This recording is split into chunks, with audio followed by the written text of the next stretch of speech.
रही हो? अच्छा, नहीं लगी। मेरे ख्याल में कोई एक मिस्टेक भी है अल्फ्रेड मार्शल की डेफिनेशन के अंदर बुक में। अगर रीड करा होगा तो आइडेंटिफाई करिए। वेल्थ और वेलफेयर में कोई मिस्टेक है जहाँ तक मुझे याद पड़ता है। बुक है आप लोगों के पास? हाँ एग्जैक्टली तो मैं यही चेक करना चाह रही थी कि बुक रीड करिए तो वो चीज पता चली होगी। तो आपने कहा था स्टडी मटेरियल आप तो हम उसी के इंतजार में बैठे। मैं उस ग्रुप मैं किसी ग्रुप में ही नहीं हूँ। मतलब मुझे पता ही नहीं है आप लोगों के कॉन्टेक्ट्स वगैरह। मतलब एक कॉमन ग्रुप होता है ना, उसमें फिर मैं लिंक भेज देती हूँ तो आप लोग ज्वाइन कर लेते हो। कल एक मेरे प्रीवियस कोई पहले बैच का स्टूडेंट था, वो शायद आप लोगों के बैच में अब उसने ज्वाइन करा है, मुझे नजर तो नहीं आ रहा।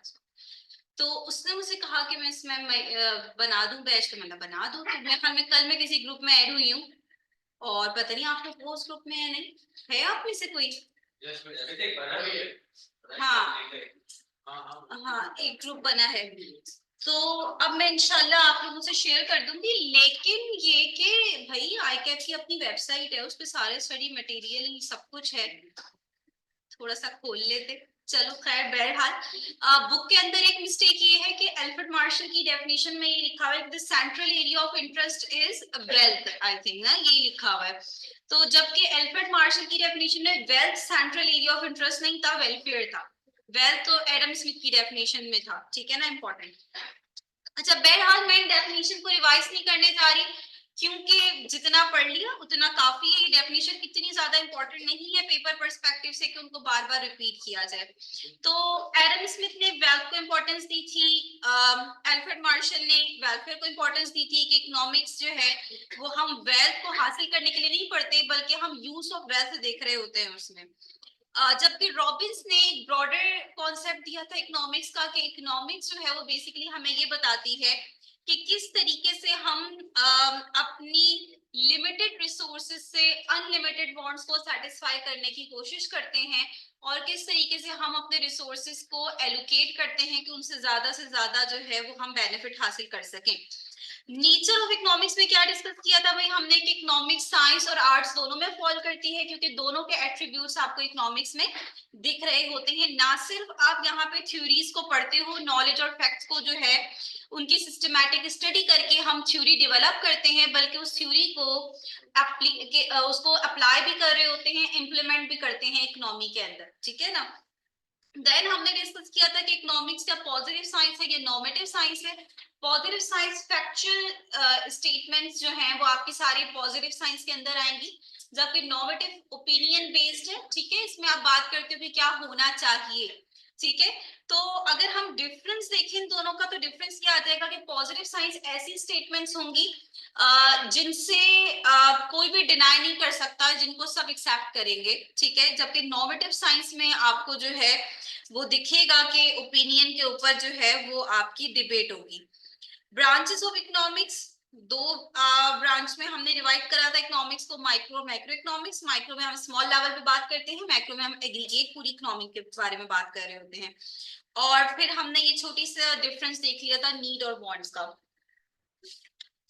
मैं अभी भेज देती हूँ इंशाल्लाह। पहले मुझे ये मेक श्योर कर लेना कि आप लोग सब जो है वो ग्रुप में ऐड हुए हो। आई थिंक रात में ही शायद कोई ग्रुप बना है और मैंने देखा था तो उसमें इतने सारे स्टूडेंट्स भी नहीं है अभी। तो पहले आपस में एक दूसरे से कांटेक्ट करके कोशिश करो कि सब ऐड हो जाओ, ताकि एक साथ फिर जब सब ऐड हो जाएंगे तो फिर मैं डॉक्यूमेंट शेयर कर दूंगी, फिर वो बार बार रीशेयर करना पड़ रहा होता है, ठीक है ना। तो माशाल्लाह मतलब इस वक्त फिजिकल ही जो है वो आप लोग हो काफी।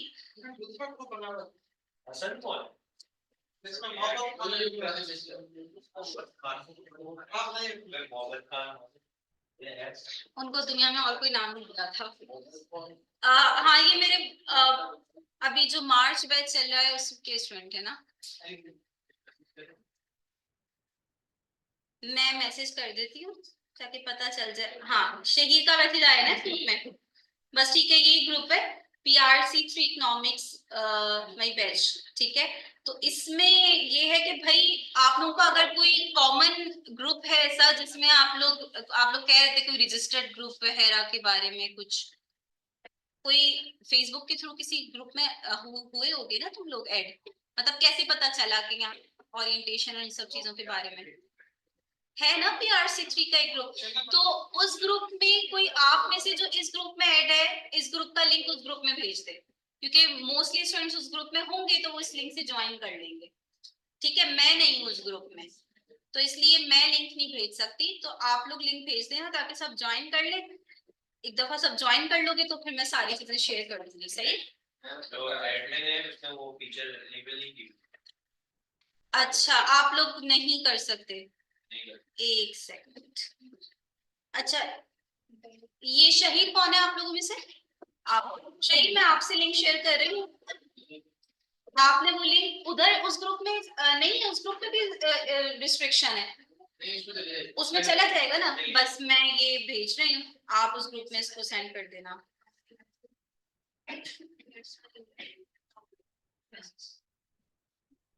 उन्होंने मुझे भी एडमिन नहीं बनाया, वो खुद एडमिन बन के बैठे हैं।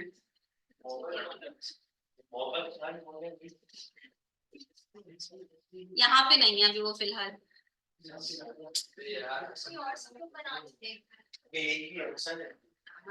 ऐसे कर लेते हैं।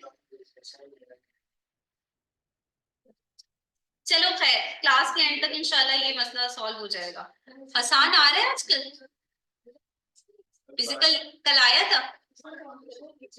हाँ, वहां से छोड़ दिया शायद उसने। मैं समझी थी शायद कंप्लीट ही छोड़ दिया। अच्छा, तो यहाँ से अभी स्टार्ट करते हैं। अभी वो प्रॉब्लम सॉल्व कर लेंगे हम डॉक्यूमेंटली आज ही इंशाल्लाह, आप लोगों से सब कुछ शेयर हो जाएगा। अच्छा, अब यहाँ पे कॉन्सेप्ट हमारे पास आ रहा है एजेंट्स और पार्टिसिपेंट्स ऑफ एन इकोनॉमी। इस कॉन्सेप्ट में हम ये डिस्कस करेंगे कि जब भी हम कोई इकोनॉमिक मॉडल डिस्कस कर रहे होंगे तो उसमें हम इन 4 इकोनॉमिक एजेंट के हवाले से कोई ना कोई बात करेंगे। और हम यहाँ पे कह रहे हैं कि बेसिकली इकोनॉमिक एजेंट्स होते क्या हैं। Economic agents are an actor और decision maker within an economic model, यानी जो डिसीजन मेकिंग कर रहे होते हैं। ठीक है, हम कहते हैं कि हमारी इकोनॉमी में 4 इकोनॉमिक एजेंट्स हैं। ठीक है, मेन सबसे पहले कंज्यूमर। ठीक है, उसके हम पढ़ेंगे उसकी क्या कैरेक्टरिस्टिक है, वो कैसे बिहेव करेगा कंज्यूमर थ्योरीज के अंदर। पता नहीं क्यों पर माइक्रो इकोनॉमिक्स के अंदर कंज्यूमर और प्रोड्यूसर का बिहेवियर जो है वो लाजमी पढ़ाया जाता है। पर आईकेप ने पीआरसी में जब इकोनॉमिक्स का सब्जेक्ट आया तो उसने वो कंज्यूमर थ्योरी का चैप्टर कंप्लीटली ओमिट कर दिया है। तो अब हम कंज्यूमर बिहेवियर नहीं पढ़ते, कंज्यूमर थ्योरीज नहीं डिस्कस करते। स्ट्रेंज है, लेकिन ये कि शायद उसको लगा कि इतने कम टाइम में इतना, क्योंकि कंज्यूमर प्रोड्यूसर दोनों का चैप्टर काफी बड़ा है, तो इस वजह से अब कंज्यूमर थ्योरी हमारी कोर्स का पार्ट नहीं रही है। बहरहाल, तो यहाँ पे जो फर्स्ट हेडिंग लिखी हुई है हाउस होल्ड्स, ये इकोनॉमिक्स में कंज्यूमर के लिए हम बहुत कॉमनली जो है वो हाउस होल्ड की टर्म यूज कर रहे होते हैं। ठीक है ना, आगे लिखा हुआ ब्रैकेट में कंजम्पशन यूनिट्स। देन सेकंड हमारे पास आ जाती है फर्म्स, जिन्हें हम प्रोड्यूसर्स भी कह सकते हैं।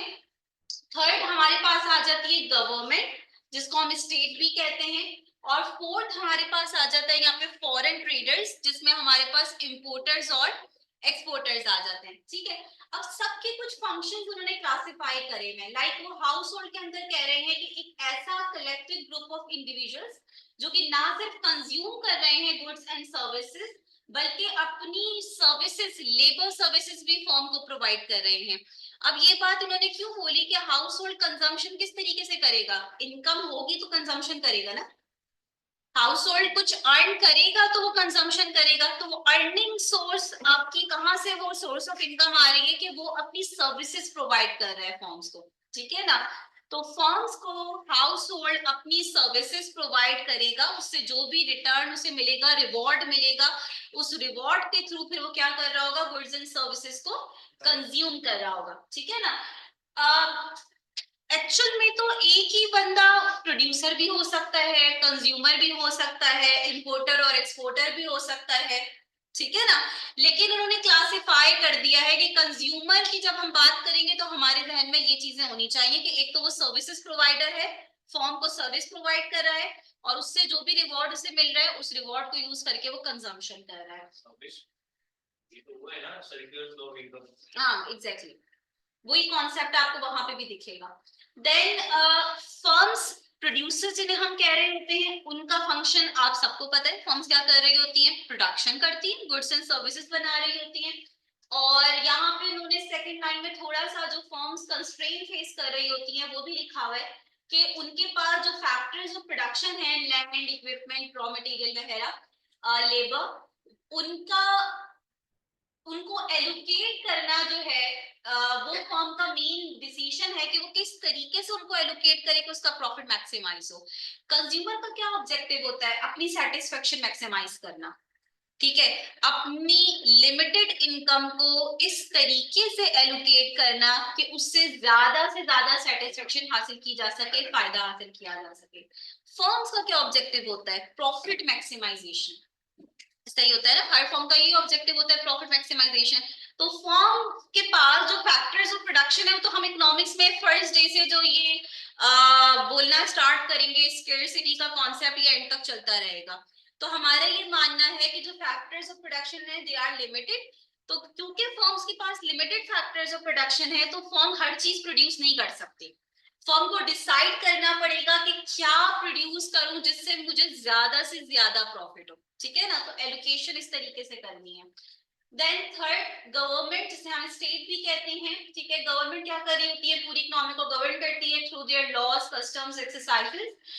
और गवर्नमेंट को भी जो है ये देखना पड़ता है, जो हमने अभी लास्ट क्लास में एक एग्जांपल भी यूज करी थी कि अगर फंड्स लिमिटेड हैं तो उनको कैसे एलोकेट करे कि क्या हो, इकोनॉमी का वेलफेयर मैक्सिमाइज हो, ठीक है ना। गवर्नमेंट सेल्फ इंटरेस्ट पे नहीं चलती, गवर्नमेंट का बेसिक ऑब्जेक्टिव क्या होता है, सोशल वेलफेयर को मैक्सिमाइज करना, ठीक है ना।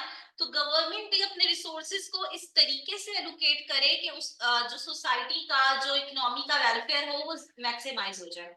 और लास्ट है भैया आपके कौन, foreign traders, the collective group who exchange goods and services between different economies। तो exporters और importers आपके यहाँ पे आ जाएंगे, ठीक है।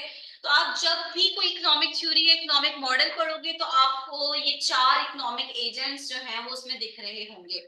नॉर्मली माइक्रो के अंदर आप कंज्यूमर और फर्म्स के बारे में बात कर रहे होते हैं, और मैक्रो के अंदर फिर आपके पास गवर्नमेंट और फॉरेन ट्रेडर्स भी आ जाते हैं, क्योंकि ऑब्वियसली गवर्नमेंट की बात जब आप करते हो तो वो पूरी इकोनॉमी की बात होने लग जाती है, ठीक है ना। गवर्नमेंट पॉलिसीज की जब हम बात करते हैं तो वो माइक्रो का पार्ट नहीं हो सकता। तो इसलिए गवर्नमेंट और फॉरेन ट्रेडर्स आपको ज्यादा मैक्रो के अंदर उससे रिलेटेड थ्योरीज दिखेंगी। आगे बढ़ू, इसमें कुछ पूछना है तो पूछ लो।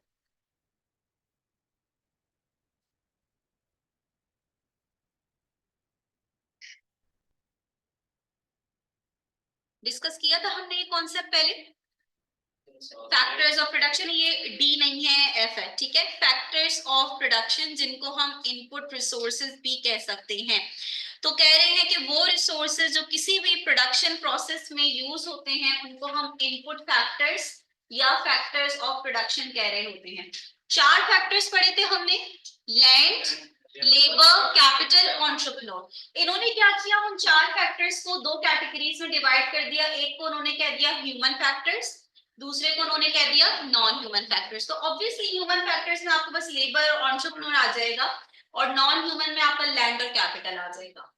अच्छा, अब हमें देखना ये है कि जनरली हमारा जो हम जो जनरली जो मतलब ले रहे होते हैं इन चारों से, लेबर, एंटरप्रेन्योर, लैंड और कैपिटल से, क्या इकोनॉमिक्स में भी उनका वही मतलब है, या इकोनॉमिक्स इनको डिफरेंट तरीके से जो है वो एक्सप्लेन कर रही होती है।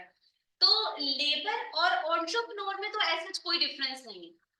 हमारा जो यूजुअली हमारी थिंकिंग होती है कि लेबर कौन है, जो ह्यूमन एफर्ट दे रहा होगा, चाहे वो फिजिकल हो या मेंटल हो, वो सारे आपके जो है वो लेबर के अंदर आ जाएगा। और लेबर बेसिकली उसको रिवॉर्ड मिलेगा at the end of the day या at the end of the month, उसको कोई ना कोई रिवॉर्ड मिल रहा होगा उसकी एफर्ट्स के बदले में।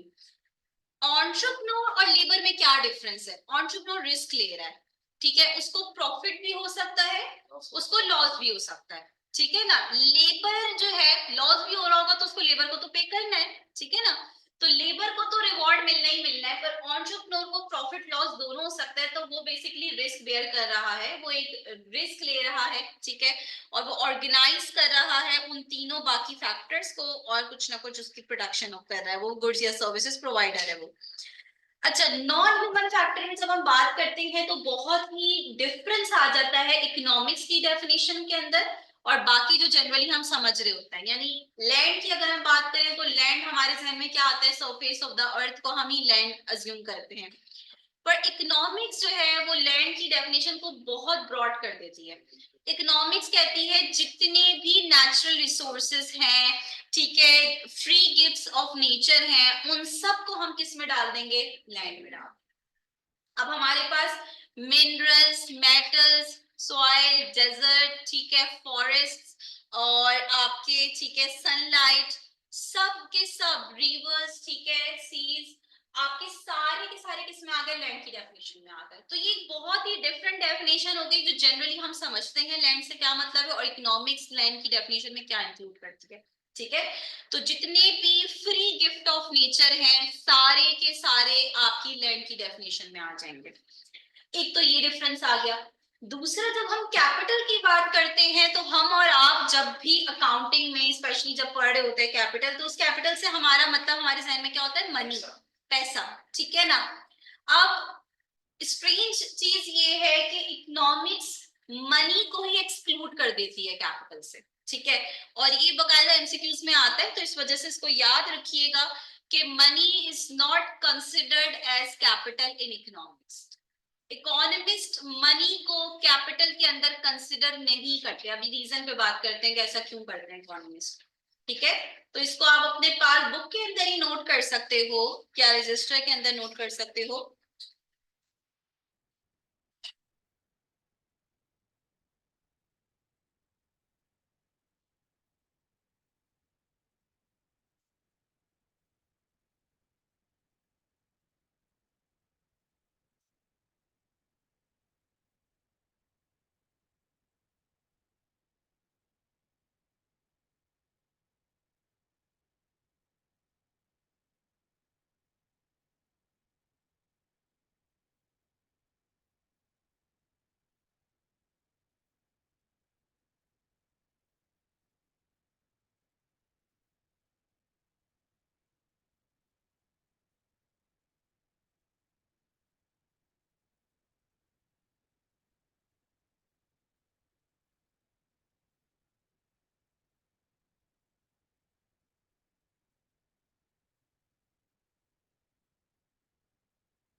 ठीक है जी।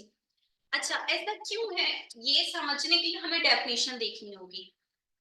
डेफिनेशन क्या है, देखो लैंड और कैपिटल की डेफिनेशन में मेन डिफरेंस आपको क्या दिखा, वो फ्री गिफ्ट ऑफ नेचर की बात हो रही थी, ठीक है, नेचुरल रिसोर्सेज की बात हो रही थी। ये कौन से रिसोर्सेज हैं, मैन मेड रिसोर्सेज, ठीक है, इंसान की बनाई हुई चीजें हैं जिनको हम यूज कर रहे होते हैं to produce other goods and services, ठीक है ना।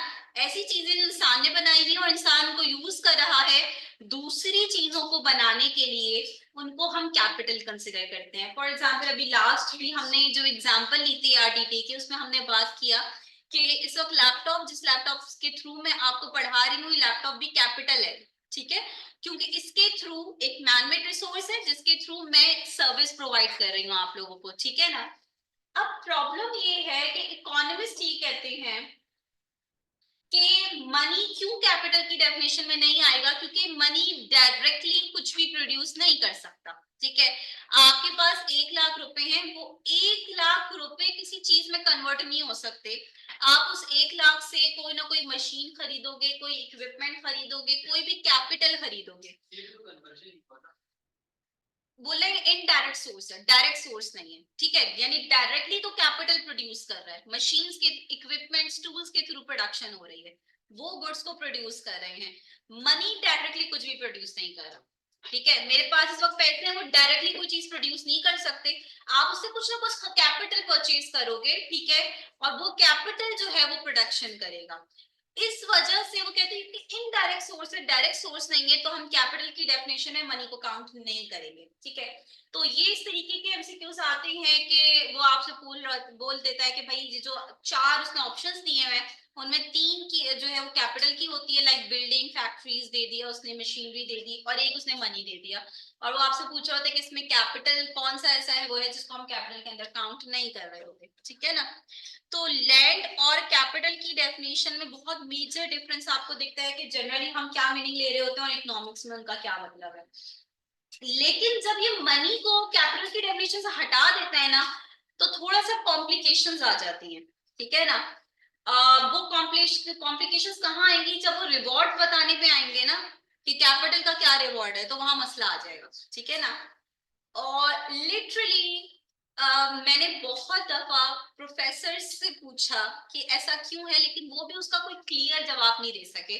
तो मैं तो इस नतीजे में पहुंची हूँ कि ये ग्रे एरिया है, ठीक है, जिसको बस हमें एक्सेप्ट कर लेना चाहिए कि यहाँ थोड़ी सी प्रॉब्लम एग्जिस्ट करती है।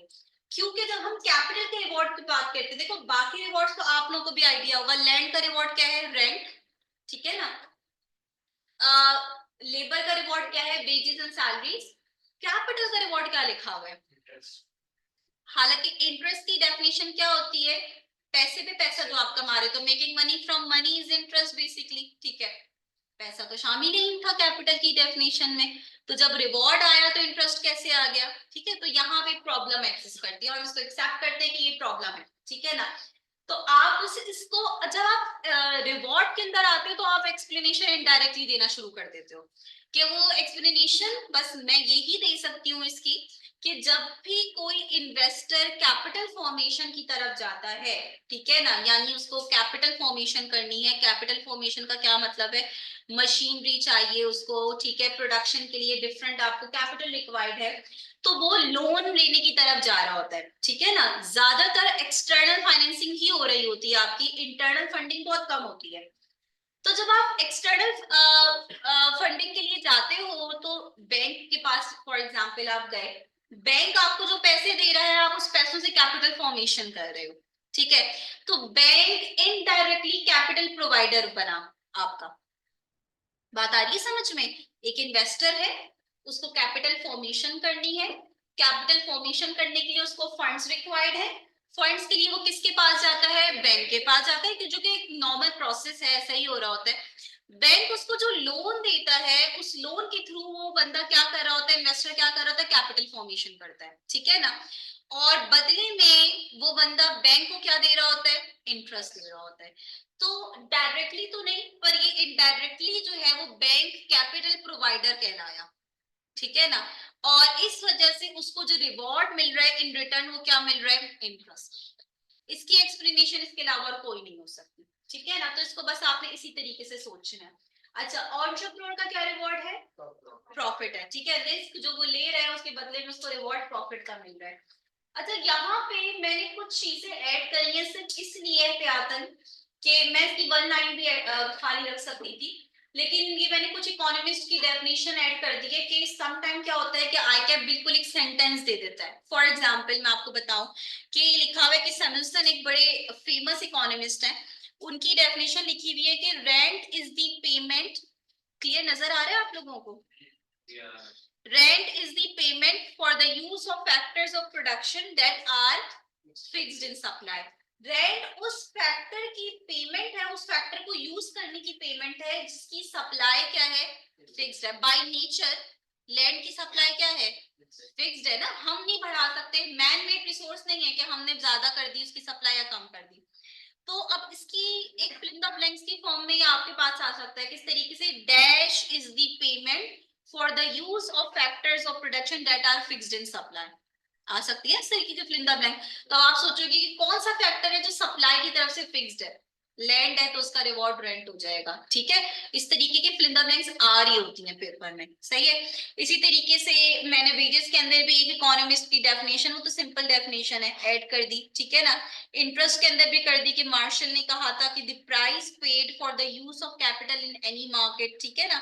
तो मैंने इनके अंदर थोड़ी सी ये डेफिनेशन ऐड करने का मतलब सिर्फ ये था कि इसको भी रीड कर लें स्टूडेंट्स, ताकि इस तरीके का कोई पेपर में आ जाए तो आप लोगों को परेशानी ना हो। यहाँ तक किसी को कुछ पूछना है, नहीं जी। एक दफा मतलब अगर ये लैंड है, एग्रीकल्चर लैंड है, तो ये ठीक है, तो ये बन जाएगा मैं आपकी बात का जवाब देती हूँ। रॉ रॉ फॉर्म में, एग्जैक्टली रॉ फॉर्म में लैंड है, यानी उस पे कुछ भी आपने नहीं किया हुआ, बिल्कुल जो नेचुरल उसकी फॉर्म है उसमें है, तो वो लैंड कहलाएगा। अगर आपने उस पर रोड बना दिया तो कैपिटल कहलाएगा। रोड पे लैंड की डेफिनेशन में नहीं आएगा। आपने कुछ कंस्ट्रक्शन करी है ना, उसको प्रॉपर इंफ्रास्ट्रक्चर, आपने इंफ्रास्ट्रक्चर बेसिकली कैपिटल के अंदर ही हम काउंट कर रहे होते हैं ना।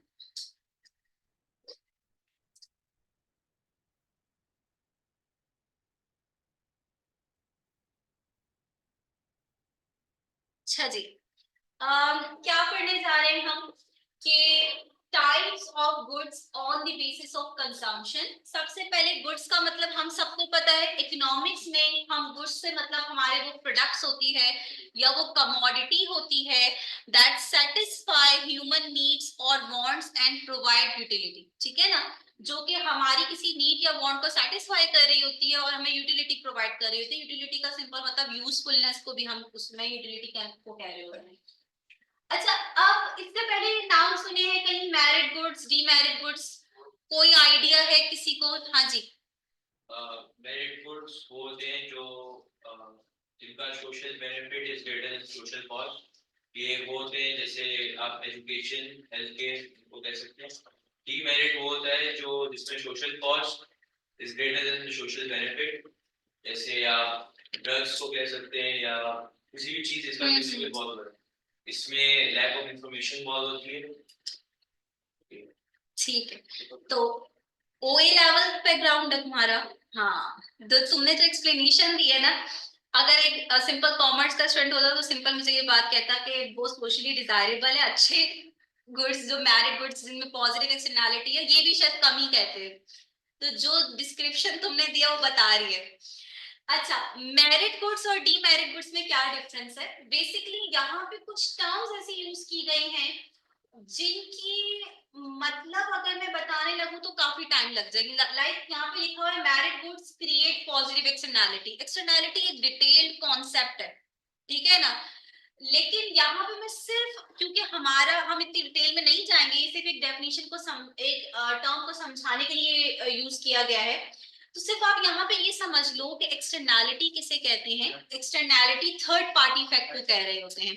कोई भी ऐसी एक्टिविटी जिसका इम्पैक्ट थर्ड पार्टी पे पड़ रहा हो। थर्ड पार्टी से हमारा क्या मतलब है? फॉर एग्जाम्पल, एक फैक्ट्री है जो कि केमिकल्स बना रही है, उसमें फर्स्ट और सेकंड पार्टी किसे कहेंगे? एक तो प्रोड्यूसर हो गया केमिकल बनाने वाला, दूसरा कंज्यूमर हो गया जो केमिकल ले रहा है, एक तीसरा बंदा जो ना बनाने में ना लेने में, उस पे अगर इफेक्ट पड़ रहा है केमिकल के बनाने से, तो वो आपका थर्ड पार्टी इफेक्ट कहलाएगा। अब ये थर्ड पार्टी इफेक्ट पॉजिटिव भी हो सकता है, नेगेटिव भी हो सकता है। फॉर एग्जांपल, एक फैक्ट्री है जो केमिकल बना रही है और वो अपने जितना भी वेस्ट है उसको डंप कर रही है रिवर के अंदर, ठीक है ना। अब उससे प्रॉब्लम क्या आ रहा है कि उस रिवर के अंदर जो भी पॉपुलेशन है फिश वगैरह की, उस पे नेगेटिव इम्पैक्ट आ रहा है, और उस नेगेटिव इम्पैक्ट की वजह से जो फिशरमैन है जो वहां से फिशेस पकड़ पकड़ के जो है वो अपनी उनकी सोर्स ऑफ इनकम थी, उनकी सोर्स ऑफ इनकम जो है वो कम हो रही है, क्योंकि जो वाटर पोल्यूशन की वजह से वो मर रही है फिशेस, तो उनकी सोर्स ऑफ इनकम पे इम्पैक्ट पड़ रहा है। अब जो फिशरमैन हुए, ना वो केमिकल बनाने में उनका कोई लेना देना, ना लेने में कोई, लेकिन उनपे इफेक्ट आ रहा है, उस एक्टिविटी का उनपे नेगेटिव इफेक्ट आ रहा है। इसी तरीके से कोई ऐसी एक्टिविटी जिसका इम्पैक्ट बाकी लोगों पे, जिसका उन एक्टिविटी से डायरेक्टली कोई जो है कनेक्शन नहीं है, पॉजिटिव इम्पैक्ट आ रहा हो, तो उसे हम बोलते हैं कि ये एक्टिविटी क्या क्रिएट कर रही है? Positive externality, external effect. यानी इसका कोई इंटरनल इफेक्ट तो है ही है, एक एक्सटर्नल इफेक्ट भी पड़ रहा है, सोसाइटी पर भी इसका कोई ना कोई एक्टिविटी का इम्पैक्ट पड़ रहा है।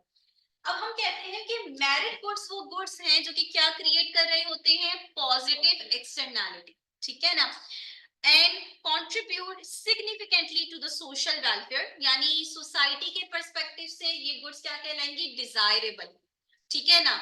ऐसे गुड्स जो कि सोशल वेलफेयर को क्या कर रहे हैं? बढ़ा रहे हैं, ठीक है। अभी हम इसकी एग्जांपल पे बात करते हैं। जो आगे वाली लाइन है ना, अंडर कंज्यूम अंडर प्रोड्यूस, उनको जरा थोड़ा सा मैं बाद में डिस्कस करूंगी। एग्जांपल में क्या लिखा हुआ है? एजुकेशन। अब एजुकेशन को मेरिट गुड्स में क्यों डाला गया? एक बंदा अपने बच्चे को एजुकेशन पढ़ाता है या नहीं पढ़ाता, उसका अपना मसला है, ठीक है ना। उसके एजुकेशन हासिल करवाने से या ना करवाने से उस पर इंटरनल इफेक्ट तो पड़ेगा। और वो मसला ये कि हम जब भी कोई डिसीजन लेते हैं तो ऑब्वियसली सिर्फ हम अपने आप को अपनी कॉस्ट और अपना बेनिफिट देखकर डिसीजन लेते हैं। जब भी आप किसी भी किस्म का कोई डिसीजन लोगे कि ये चीज कंज्यूम करनी है या नहीं करनी, आप कॉस्ट और बेनिफिट को क्या करोगे, आपस में कंपेयर करोगे, ठीक है ना। अगर आपको बेनिफिट कॉस्ट से ज्यादा दिखेगा तो आप डिसाइड करोगे कि ठीक है मुझे ये चीज कंज्यूम करनी है। अच्छा, अब एक बंदा ये सोच के अपने बच्चे को नहीं पढ़वा रहा कि यार अभी भेजूंगा, पैसे भी फीस भी देनी पड़ेगी, सारे खर्चे हैं, ठीक है, इससे ज्यादा बेहतर है कि अभी किसी इस शॉप वॉक पे बिठा दूं इसको, ठीक है, तो कुछ अर्निंग भी हो जाएगी। ये उसकी अपनी थिंकिंग है। प्रॉब्लम ये है कि वो सिर्फ अपना पर्सनल बेनिफिट देख रहा है, वो ये नहीं देख रहा कि अगर इसी तरीके से सब लोग सोचना शुरू कर दें तो इसका सोसाइटी पे क्या इम्पैक्ट पड़ेगा। ठीक है, एक आप एजुकेटेड बंदे को बिठा दें, ठीक है, और दूसरी तरफ अनएजुकेटेड हो तो आपको डिफरेंस पता चल जाता है फॉरेन से, ठीक है ना। जितने भी रूल्स एंड रेगुलेशंस हैं वो भी कौन फॉलो करेगा, एक एजुकेटेड बंदा ही फॉलो करता है। आजकल के सो कॉल्ड एजुकेटेड नहीं, बाकी में जो एजुकेटेड बनता है, यहाँ पे उल्टा हो रहा है असल में, तो मुझे एक्सप्लेन करते हुए भी अजीब लग रहा होता है। अच्छा, तो बेसिकली एजुकेशन का इम्पैक्ट, जितनी एजुकेटेड आपकी लेबर फोर्स होगी, ठीक है, उतना ज्यादा आपकी इकोनॉमी की प्रोडक्टिविटी होगी, उतना ज्यादा आपकी इकोनॉमी ग्रो करेगी। तो एजुकेशन का फायदा सिर्फ एक इंडिविजुअल तक महदूद नहीं है, उसका फायदा पूरी सोसाइटी तक पहुंच रहा है। प्रॉब्लम क्या है कि एक इंडिविजुअल पूरी सोसाइटी को रख के नहीं सोच रहा, वो सिर्फ अपना इंटरनल बेनिफिट जो है वो सोचकर उस बात को डिसाइड कर रहा है। इसी वजह से सम टाइम ऐसी चीजें क्या हो जाती हैं, अंडर कंज्यूम। अंडर कंज्यूम का मतलब क्या, जितना कंज्यूम होना चाहिए उतना कंज्यूम नहीं हो पाती, क्योंकि उसके कुछ एक्सटर्नल बेनिफिट हैं जो हर इंडिविजुअल एनालाइज नहीं कर पाता। इसी वजह से जब वो अंडर कंज्यूम होंगी तो अंडर प्रोड्यूस होंगी, जब उनकी डिमांड कम करेंगे लोग तो प्रोडक्शन भी कम होगी, ठीक है ना, प्रोवाइड भी कम किया जाएगा उनको। इसी वजह से मैरिड गुड्स में आपको गवर्नमेंट का रोल भी दिखेगा, ठीक है। ये ऐसी चीजें हैं जिनको कंप्लीट गवर्नमेंट नहीं प्रोवाइड कर रही, ये पब्लिक गुड्स नहीं है जिन्हें अभी हम पढ़ेंगे। ये ऐसी चीजें हैं जिनमें प्राइवेट प्रोड्यूसर भी इनको प्रोवाइड कर रहा है, लेकिन गवर्नमेंट को ऐसा लग रहा है कि अगर मैंने इंटरफेयर नहीं किया तो जितना इसकी कंजम्पशन होनी चाहिए और प्रोडक्शन होनी चाहिए उतनी नहीं होगी, ठीक है। इसी वजह से आपको एजुकेशन के अंदर गवर्नमेंट का रोल दिखेगा, ठीक है। दूसरा यहाँ पे एग्जाम्पल क्या लिखी है, हेल्थ, ठीक है, हमारे हेल्दी होने या ना होने से सोसाइटी को क्या इम्पैक्ट पड़ रहा है, सोसाइटी पे क्या जो है वो आ रहा है, again by the channel of productivity आप कह सकते हो, ठीक है। आपकी हेल्थ अच्छी नहीं होगी तो उसका एक इम्पैक्ट ये पड़ेगा कि आप जहां काम कर रहे हो वहां प्रोडक्टिविटी अच्छी नहीं दे पाओगे, ठीक है। तो एक प्रोडक्टिविटी के चैनल से इसका नेगेटिव इम्पैक्ट पड़ रहा होगा, उस फॉर्म पे इम्पैक्ट पड़ेगा, ठीक है, लोअर प्रोडक्टिविटी का, और ऐसे ही पूरी इकोनॉमी पे भी इम्पैक्ट पड़ रहा होगा, ठीक है, अगर लेबर फोर्स जो है वो आपके हेल्दी नहीं होंगे तो, ठीक है ना। तो ये एजुकेशन, हेल्थ, पार्क्स, क्योंकि पार्क्स जाहिर है एक आपकी बहुत से सोशल बेनिफिट्स एसोसिएट हैं पार्क से, तो ये सारे आपके मैरिड गुड्स में काउंट किए जाते हैं, ये सोशली डिजायरेबल गुड्स कहा जाता है इन्हें, ठीक है ना। मुस्कान, थर्ड पार्टी का फायदा या नुकसान, हाँ कह सकते हो, एक्सटर्नल इफेक्ट में आप इसको ऐसे एक्सप्लेन कर सकते हो। अच्छा, मैरिड गुड्स समझ लिया तो डीमेरिड गुड्स समझना क्या हो जाएगा, आसान।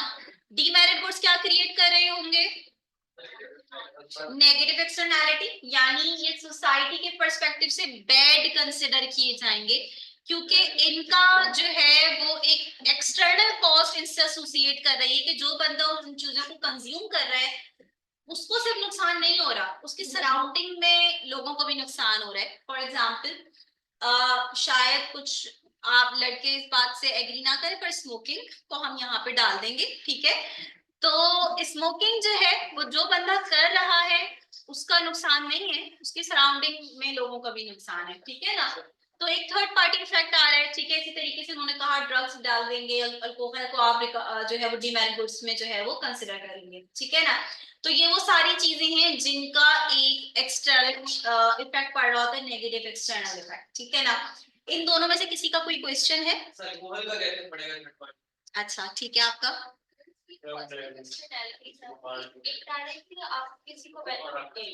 एग्जैक्टली ऐसा ही है, बिल्कुल बिल्कुल। आप उसको आपको ये बात रियलाइज नहीं हो रही कि एक पॉजिटिव एक्सटर्नैलिटी क्रिएट हो रही है। मैं आपको एक छोटी सी एग्जांपल देती हूँ, फिर आप पे आती हूँ, ठीक है? जब तक तुम लोग भी सोचो कि उनको क्या जवाब देना है। अच्छा, ये है कि देखो फॉर एग्जांपल दो फार्म्स हैं, एक आपका एप्पल फार्म है और दूसरा जो है, दूसरा फार्म क्या है, उन्होंने हनी बीज रखी हुई है जो बेसिकली जो है वो एक्सट्रैक्ट करके जो है वो हनी बनाती हैं, ठीक है? अब ये हो रहा है कि जो हनी बीज है उनका जो फार्म है वो उस फार्म से तो एक्सट्रैक्ट कर ही रही हैं, वो साथ साथ क्या करती हैं, कुछ फ्लाई करके एप्पल फार्म में भी चली जाती हैं और वहां से भी जो है वो एक्सट्रैक्ट करके वो भी, तो हनी प्रोड्यूस क्या हो रहा है, ज्यादा हो रहा है। तो बेसिकली वो जो एप्पल फार्म है उसको वो ये बात रियलाइज नहीं कर रहा, पर वो इनडायरेक्टली एक पॉजिटिव इफेक्ट क्रिएट कर रहा है उनके लिए, ठीक है ना? तो एक पॉजिटिव इफेक्ट आ रहा है। हाँ भाई, इनको कोई और जवाब देगा या मैं दूं जवाब? अल्कोहल का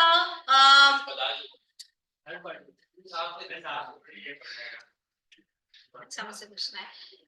एक बंदा जो क्या कहते हैं अल्कोहल वगैरह यूज कर रहा है, ठीक है? अल्कोहल से मेरा मतलब अल्कोहल ही है, ठीक है? यानी कि मिस वो तो इसमें भी यूज होता है, इसमें परफ्यूम में भी यूज होता है, ये ऐसी बात नहीं, ठीक है? तो उसके बिहेवियर पे क्या इम्पैक्ट पड़ता है? मतलब आप बाहर के कंट्रीज में देख लें, एग्जांपल्स आपके सामने होती हैं, आप अपने उसमें नहीं रहते हो ना, ठीक है? तो आपका जो बिहेवियर है वो फिर क्या कहते हैं बहुत से नेगेटिव इम्पैक्ट क्रिएट कर सकता है, ठीक है? तो ये कोई अजीब सी बात नहीं है, ये तो हमें इस बात का पता ही है। नहीं, ऐसा नहीं होता, होता है ना, ठीक है? तो सराउंडिंग में लोगों को इम्पैक्ट नहीं पड़ता, एक बंदा अगर अल्कोहल यूज कर रहा है तो ऑब्वियसली पड़ेगा। फिर अगेन अल्कोहल का इम्पैक्ट हेल्थ पे भी तो आ ही रहा है ना, तो अपना खुद पे आ रहा है ना कि कटपाट तो फिर हेल्थ को हमने मैरिड गुड में क्यों डाला? हेल्थ पे इम्पैक्ट आएगा तो प्रोडक्टिविटी पे भी इम्पैक्ट आएगा, ठीक है? आपकी प्रोडक्टिविटी पे तो बहुत सारे चैनल्स बन सकते हैं इसमें। अच्छा सॉरी, मैरिड और डीमेरिड गुड समझने के बाद हमारे पास कुछ तीन कैटेगरीज आ जाती हैं जो on the basis of consumption में डाली गई हैं, लेकिन थोड़ा सा वो मैरिड और डीमेरिड से सेपरेट हो जाती हैं। Public goods, private goods and then club goods. मजीद भी क्लासिफिकेशन है लेकिन हम यहाँ पे सिर्फ ये तीन ही पढ़ रहे हैं, ठीक है? पब्लिक गुड्स कौन से गुड्स हैं, इनको मैं सिंपल तरीके से एक्सप्लेन कर सकती हूँ कि जिनको कौन प्रोवाइड कर रहा होता है, गवर्नमेंट प्रोवाइड करती है। तो क्योंकि गवर्नमेंट प्रोवाइड कर रही है तो ये गुड्स किसी एक या दो के लिए नहीं होते, ये सबके लिए होते हैं। इसी वजह से इनकी कंजम्पशन जॉइंट कंजम्पशन हो रही होती है, ठीक है ना? यानी सब उनको कंज्यूम कर रहे होते हैं। यही बात इन्होंने फर्स्ट लाइन में लिखी भी है। फिर उसके बाद इन्होंने कुछ कैरेक्टरिस्टिक्स लिखे हुए हैं कि पब्लिक गुड्स में दो कैरेक्टरिस्टिक्स पाए जाते हैं, ठीक है? Number one, non rivalry. Number two, non excludability, ठीक है? इन दोनों का मतलब क्या है? राइवलरी का मतलब तो समझ में आता है ना, राइवल बेसिकली कॉम्पिटिटर के लिए आप यूज कर रहे होते हो। राइवलरी का मतलब, नॉन राइवलरी तो उसी से समझ लेंगे, पहले राइवलरी का मतलब समझ लेंगे। राइवल इन कंजम्पशन का मतलब ये होता है कि एक चीज जो कि अगर आप कंज्यूम कर लें तो वो सेम यूनिट, उसका बेनिफिट आप तक लिमिट हो गया, अब कोई दूसरा बंदा उस सेम यूनिट का फायदा नहीं उठा सकता, ठीक है? फॉर एग्जांपल, आप जाते हैं, आप मोबाइल परचेज करते हैं, वो आपका मोबाइल है ना, तो उसका बेनिफिट आप तक लिमिट हो गया, ठीक है? वो सेम यूनिट जो आपने परचेज करा है, अब वो दूसरा कोई इंडिविजुअल उसको नहीं खरीद सकता, ठीक है ना? ये हो गया राइवल इन कंजम्पशन, ठीक है? जिसमें ज्वाइंट कंजम्पशन नहीं हो रही, सही है? नॉन राइवल इन कंजम्पशन क्या हुआ, मैं भी उस चीज को कंज्यूम कर रही हूँ, आप भी कंज्यूम कर रहे हैं, सब कंज्यूम कर रहे हैं और किसी का भी बेनिफिट किसी दूसरे की कंज्यूम करने से कम नहीं हो रहा, सबको इक्वल बेनिफिट मिल रहा है, ठीक है ना? तो हम बोलेंगे कि अगर एक चीज जिसकी जॉइंट कंजम्पशन हो रही हो और सबको इक्वल बेनिफिट मिल रहा उससे, तो हम बोलेंगे इस चीज में, इस गुड में क्या कैरेक्टरिस्टिक पाई जाती है, नॉन राइवलरी की, ठीक है? अभी मैं एग्जांपल पे आती हूँ जिसमें हम क्या डालेंगे। पहले नॉन एक्सक्लूडिबिलिटी समझ लेते हैं। एक्सक्लूडिबिलिटी का मतलब हम और आप समझ सकते हैं, एक्सक्लूड कर देना यानी उसकी कंजम्पशन से उस बंदे को रोक देना, प्रिवेंट करना, ठीक है ना? सप्लायर रोक दे कि आप इस चीज को कंज्यूम नहीं कर सकते, ठीक है? ऐसा जनरली जब होता है जब किसी चीज की कोई प्राइस होती है और वो प्राइस अगर आप पे नहीं करो और सप्लायर आपको रोक दे उस चीज को कंज्यूम करने से कि अगर आप पे नहीं करोगे तो मैं आपको ये चीज प्रोवाइड नहीं करूंगा, तो ऐसे सारे गुड्स में कौन सी कैरेक्टरिस्टिक पाई जाती है? एक्सक्लूडिबिलिटी की। वो एक्सक्लूड कर सकता है आपको उस चीज को कंज्यूम करने से। अगर सप्लायर एक्सक्लूड ना कर सके चाहते हुए भी आपको, तो उस गुड में क्या कैरेक्टरिस्टिक पाई जाएगी? नॉन एक्सक्लूडिबिलिटी की। और ये नॉन एक्सक्लूडिबिलिटी की कैरेक्टरिस्टिक मैंने इसीलिए जब ये टॉपिक स्टार्ट करा तो मैंने आपको बोला कि भाई तीन बहुत सारी इसमें चीजें आ जाती है, लेकिन हम इसमें सिर्फ ये तीन कैटेगरीज पढ़ेंगे, ठीक है ना? अच्छा जी, तो नॉन एक्सक्लूडिबिलिटी की कैरेक्टरिस्टिक यूजुअली जब आती है जब आप जॉइंटली कंज्यूम कर रहे होते हो, तो किसी एक को एक्सक्लूड करना आपके लिए मुश्किल हो जाता है। अब हम एग्जांपल यूज कर लेते हैं इसकी।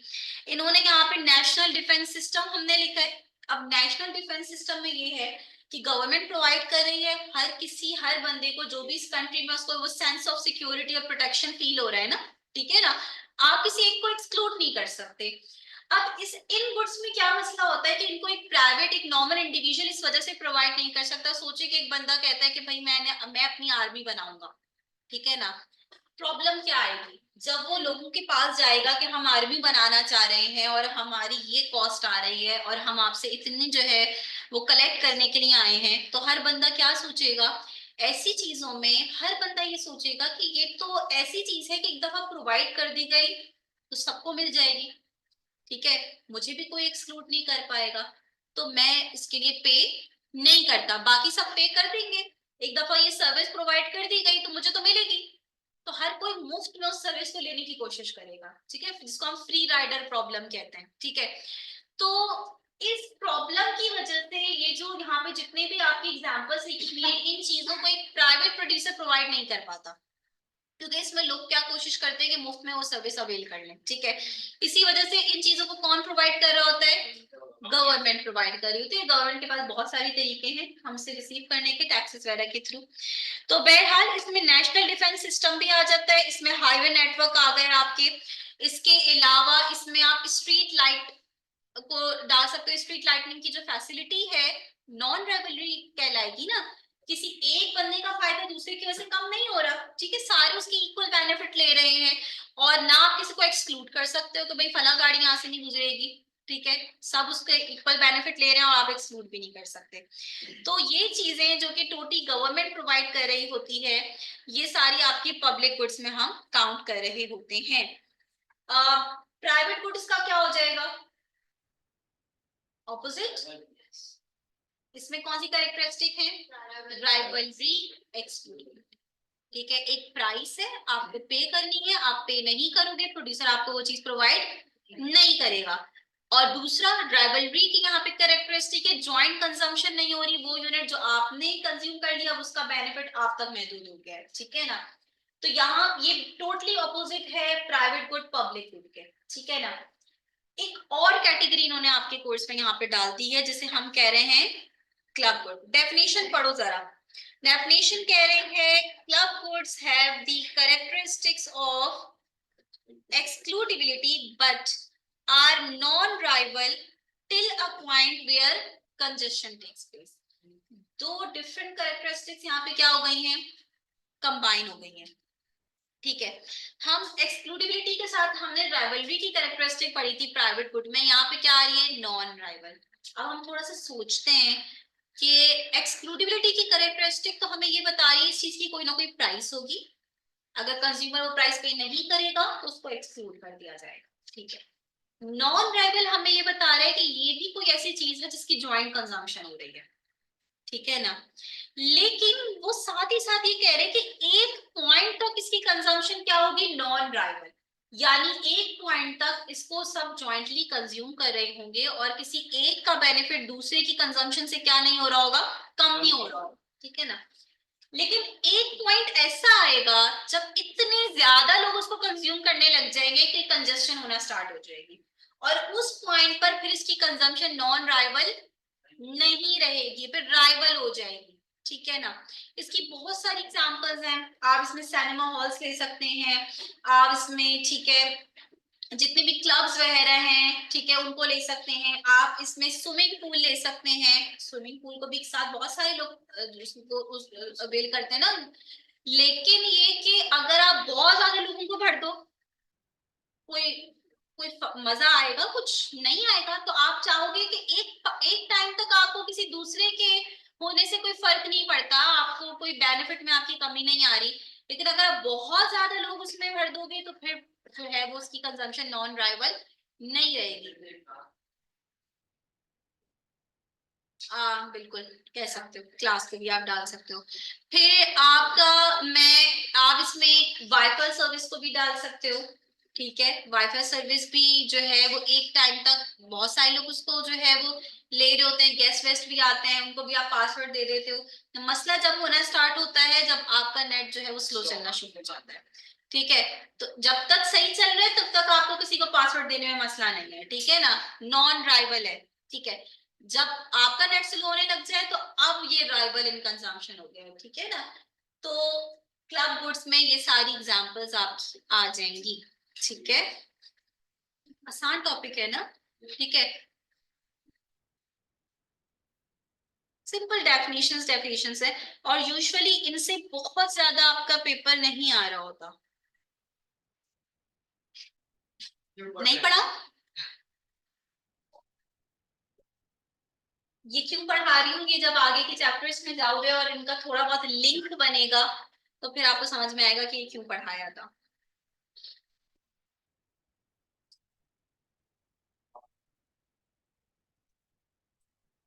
अच्छा, अगेन टाइप्स ऑफ गुड्स की बात हो रही है, लेकिन अब on the basis of income. Income की बेस पर हम गुड्स को 3 कैटेगरीज में डिवाइड करते हैं। यूजुअली ज्यादा इंपॉर्टेंट ये 2 स्टार्टिंग की कैटेगरीज है। थर्ड कैटेगरी नॉर्मल गुड्स के अंदर ही फॉल भी कर सकती है। अच्छा जी, 2 गुड्स हैं और दोनों का रिलेशन आप किसके साथ बताओगे? इनकम के साथ बताओगे। सबसे पहले कह रहे हैं नॉर्मल गुड्स। नॉर्मल गुड्स आपके वो गुड्स होते हैं जिनकी डिमांड इनकम बढ़ने से आप क्या कर देते हो? ज्यादा कर देते हो। अच्छा, ये कहा जाता है कि इंसान की साइकी है कि जब इंसान की इनकम बढ़ती है तो उसके एक्सपेंडिचर्स बढ़ ही जाते हैं। ठीक है ना, उसके एक्सपेंडिचर्स लाजमी बढ़ते हैं, कंजम्पशन वो लाजमी बढ़ाता है अपनी। ठीक है, तो यूजुअली ऐसा ही होता है कि आपकी इनकम बढ़ने से आप चीजों की डिमांड क्या कर देते हो? बढ़ा देते हो। अब इनको नॉर्मल गुड्स क्यों कहा गया? क्योंकि नॉर्मली ऐसा ही होता है कि आप इनकम बढ़ने से डिमांड बढ़ा देते हो चीजों की। ठीक है ना, लेकिन कुछ चीजें ऐसी होती हैं जिनकी इनकम बढ़ने से डिमांड क्या कर देते हैं आप? कम कर देते हैं। जिनको क्या कहा है इन्होंने? Inferior goods. ऐसे गुड्स जो कि आपके इसमें सेकंड हैंड गुड्स वगैरह आ जाते हैं, जिनकी इंफीरियर क्वालिटी है, थोड़ी सी चीप गुड्स हैं, वो सारे आपके इसमें आ जाएंगे। ठीक है, फॉर एग्जाम्पल आप वेजिटेबल्स परचेज करने जाते हो, ठीक है, फ्रूट्स लेने जाते हो, आपको वहां पे अक्सर 2 क्वालिटीज दिख रही होती हैं। ठीक है, तो जो इंफीरियर क्वालिटी होती है उनको वो लोग प्रेफर कर रहे होते हैं जिनकी इनकम क्या होती है? कम होती है। तो कम इनकम पे ऐसी चीजों की डिमांड क्या होती है? ज्यादा। और जब आपकी इनकम बढ़ना स्टार्ट होती है तो फिर आप इन चीजों की डिमांड क्या कर देते हैं? कम कर देते हैं ना। फिर आप सेकंड हैंड चीजें और इन सब चीजों पे नहीं जाओगे ना, फिर आप नॉर्मल गुड्स पे जाओगे ना। तो इंफीरियर गुड्स का इनकम के साथ क्या रिलेशन है? इनवर्स रिलेशन है। ये बात मुश्किल तो नहीं है, सबको समझ में आ गई है। अब यहाँ पे कुछ एक्स्ट्रा बातें भी लिखी हुई हैं, और आप जब वो एक्स्ट्रा बातें पढ़ोगे तो उसमें आपको इलास्टिसिटी की टर्म दिखेगी। ठीक है, आपने इन सारी बातों को अभी फिलहाल क्या कर देना है? इग्नोर कर देना है। रीजन ये है कि जब हम इलास्टिसिटी का कॉन्सेप्ट पढ़ेंगे चैप्टर 3 के अंदर तो हम वहां पे डिस्कस कर लेंगे, ये सारी बातें वहां डिस्कस हो जाएंगी कि नॉर्मल गुड्स की इलास्टिसिटी क्या होती है, इंफीरियर की क्या होती है। अभी हमें जब इलास्टिसिटी का मतलब ही नहीं पता तो हम फालतू में यहाँ पे क्यों टाइम लगाएं अपना, आगे जब वो कॉन्सेप्ट आएगा तो हम उस पर वहां पढ़ लेंगे। अच्छा, एक और कैटेगरी लिखी हुई है यहाँ पे, सुपीरियर गुड्स। ठीक है, इनको हम लग्जरी गुड्स भी कह सकते हैं। ठीक है, वैसे आप इनको कह रहे होते हैं कि एक्सट्रीम फॉर्म है ऑफ नॉर्मल गुड्स। देखो, 2 ही रिलेशन हो सकते हैं ना, या तो इनकम के साथ पॉजिटिव रिलेशन होगा या नेगेटिव रिलेशन होगा। तो इनका पॉजिटिव ही रिलेशन है, लेकिन इनको हम डिफरेंट कैटेगरी क्यों हमने इनकी बना दी? क्योंकि हम ये कह रहे हैं कि एक्सट्रीम फॉर्म है नॉर्मल गुड्स की, हर कोई इनको अफोर्ड नहीं कर सकता। एक थ्रेशोल्ड के बाद अब आपकी इनकम उससे क्रॉस करेगी तो आप उन चीजों की डिमांड कर सकोगे। ठीक है, अब इसमें जितनी भी आपकी लग्जरी कार्स वगैरह ये सब आप उनको यहाँ पे काउंट कर सकते हो। ठीक है ना, तो ये 3 आपके टाइप ऑफ गुड्स आ गई on the basis of income. ठीक है, जितनी भी इलास्टिसिटी से रिलेटेड बात हो रही है उसको अभी इग्नोर कर लेना। ठीक है, हम ये सारी बातें चैप्टर 3 में बहुत डिटेल में डिस्कस करेंगे। अभी सिर्फ आपने ये याद रखना है कि नॉर्मल गुड्स का इनकम के साथ पॉजिटिव रिलेशन है, इंफीरियर का नेगेटिव रिलेशन। मैं ये चाह रही हूँ कि और हो जाएगा आराम से, कि आज की क्लास में हमारा क्या हो कि असल में पता है मेरे स्टूडेंट्स को कि मैं क्या करती हूँ कि चैप्टर 1 में कंप्लीट नहीं पढ़ाती, मैं चैप्टर 1 हाफ पढ़ा रही होती हूँ। रीजन ये है कि चैप्टर 1 का हम 19 स्लाइड्स करते हैं और 20 स्लाइड से हम उसको अभी छोड़ देते हैं, क्योंकि एक ऐसा कॉन्सेप्ट आता है जिसमें जो ग्राफ है वो आपका थोड़ा सा डिफरेंट आ जाएगा। ठीक है, पीपीएफ का एक कॉन्सेप्ट आता है जिसमें ग्राफ नॉन लीनियर बन रहा होता है। अगर ग्राफ की किसी को कोई भी नो हाउ है जरा सी भी, तो उसको पता होगा कि ग्राफ दो तरीके के होते हैं। एक तो लीनियर ग्राफ जिसमें आप स्ट्रेट लाइन बनाते हो, वर्टिकल, हॉरिजॉन्टल, पॉजिटिवली स्लोप या नेगेटिवली स्लोप। ठीक है, स्ट्रेट लाइन कब बनती है, स्ट्रेट लाइन ग्राफ कब बनते हैं हमारे, उनके पीछे क्या असम्पशन होती है? कांस्टेंट। कांस्टेंट क्या होता है?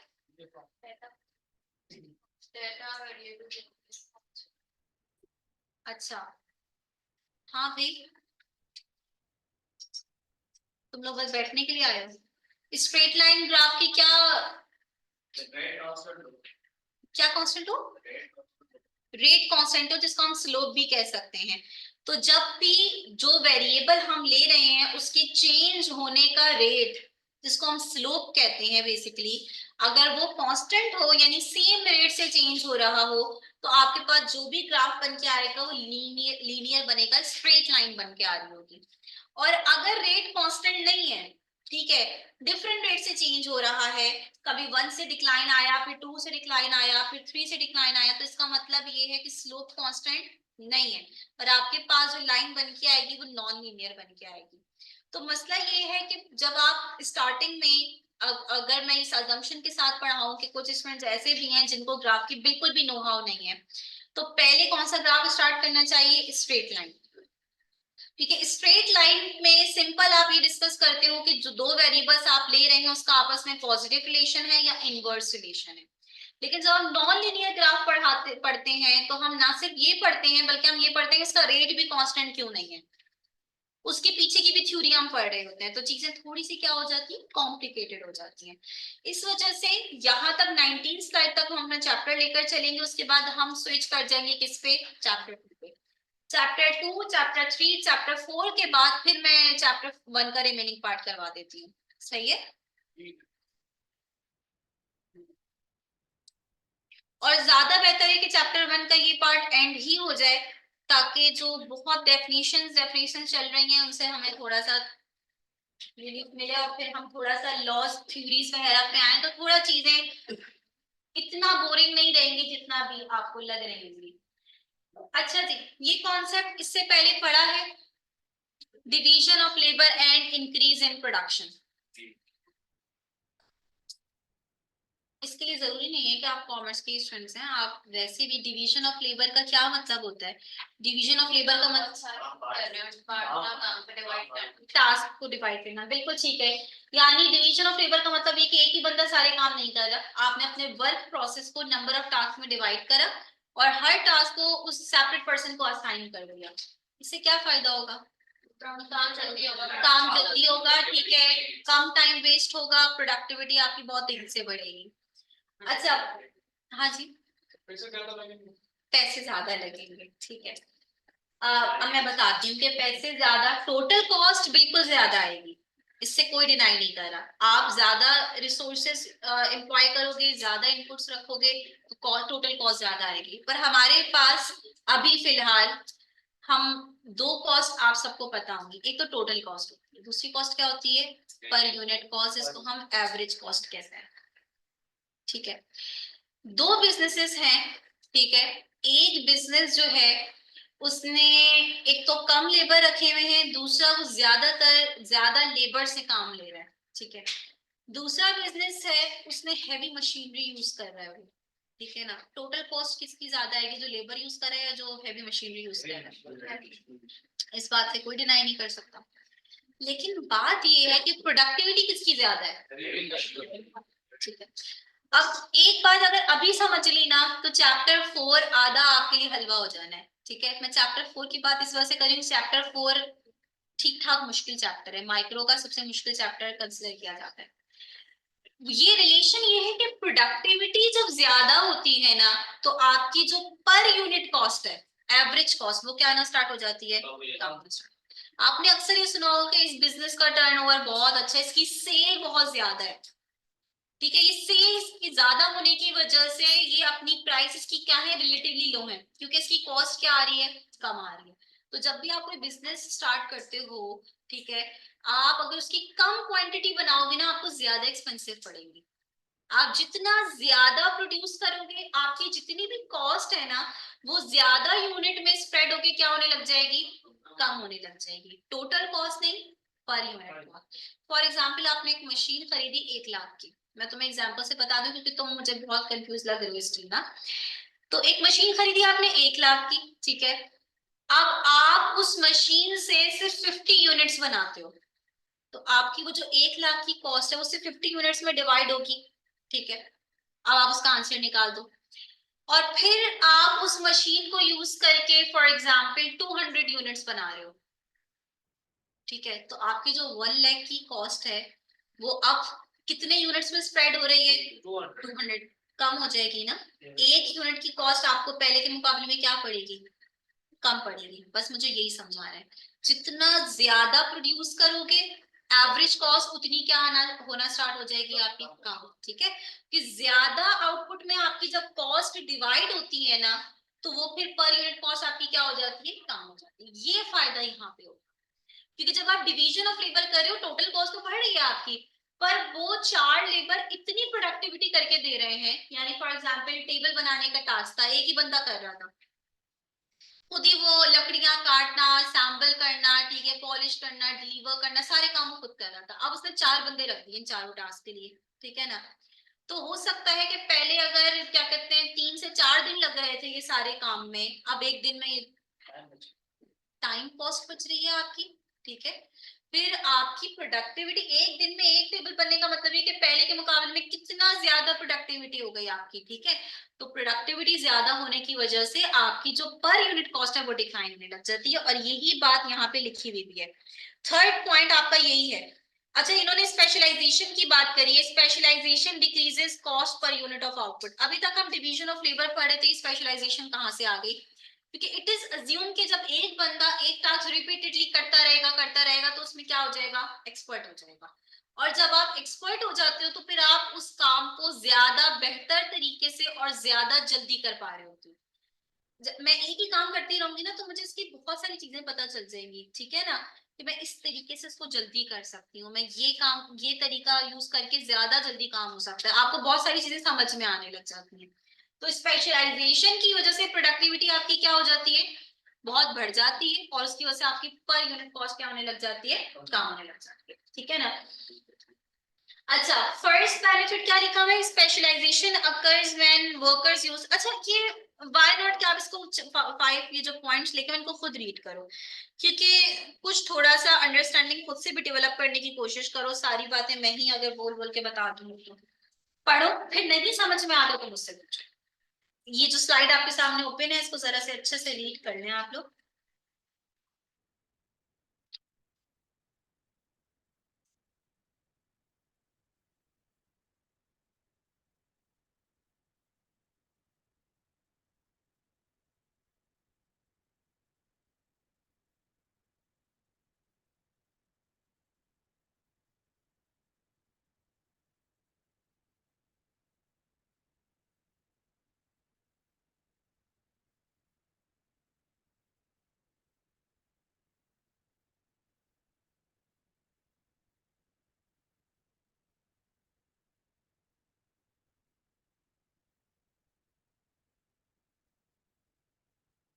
तुम लोग की कोई क्लास कैंसिल हुई है क्या?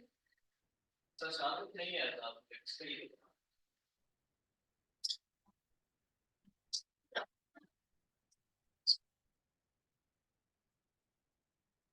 और तुम लोग किस क्लास से शादिया की क्लास है? इसके बाद है इन लोगों से उसके पूछो। बाद सर बातचीत अच्छा counting.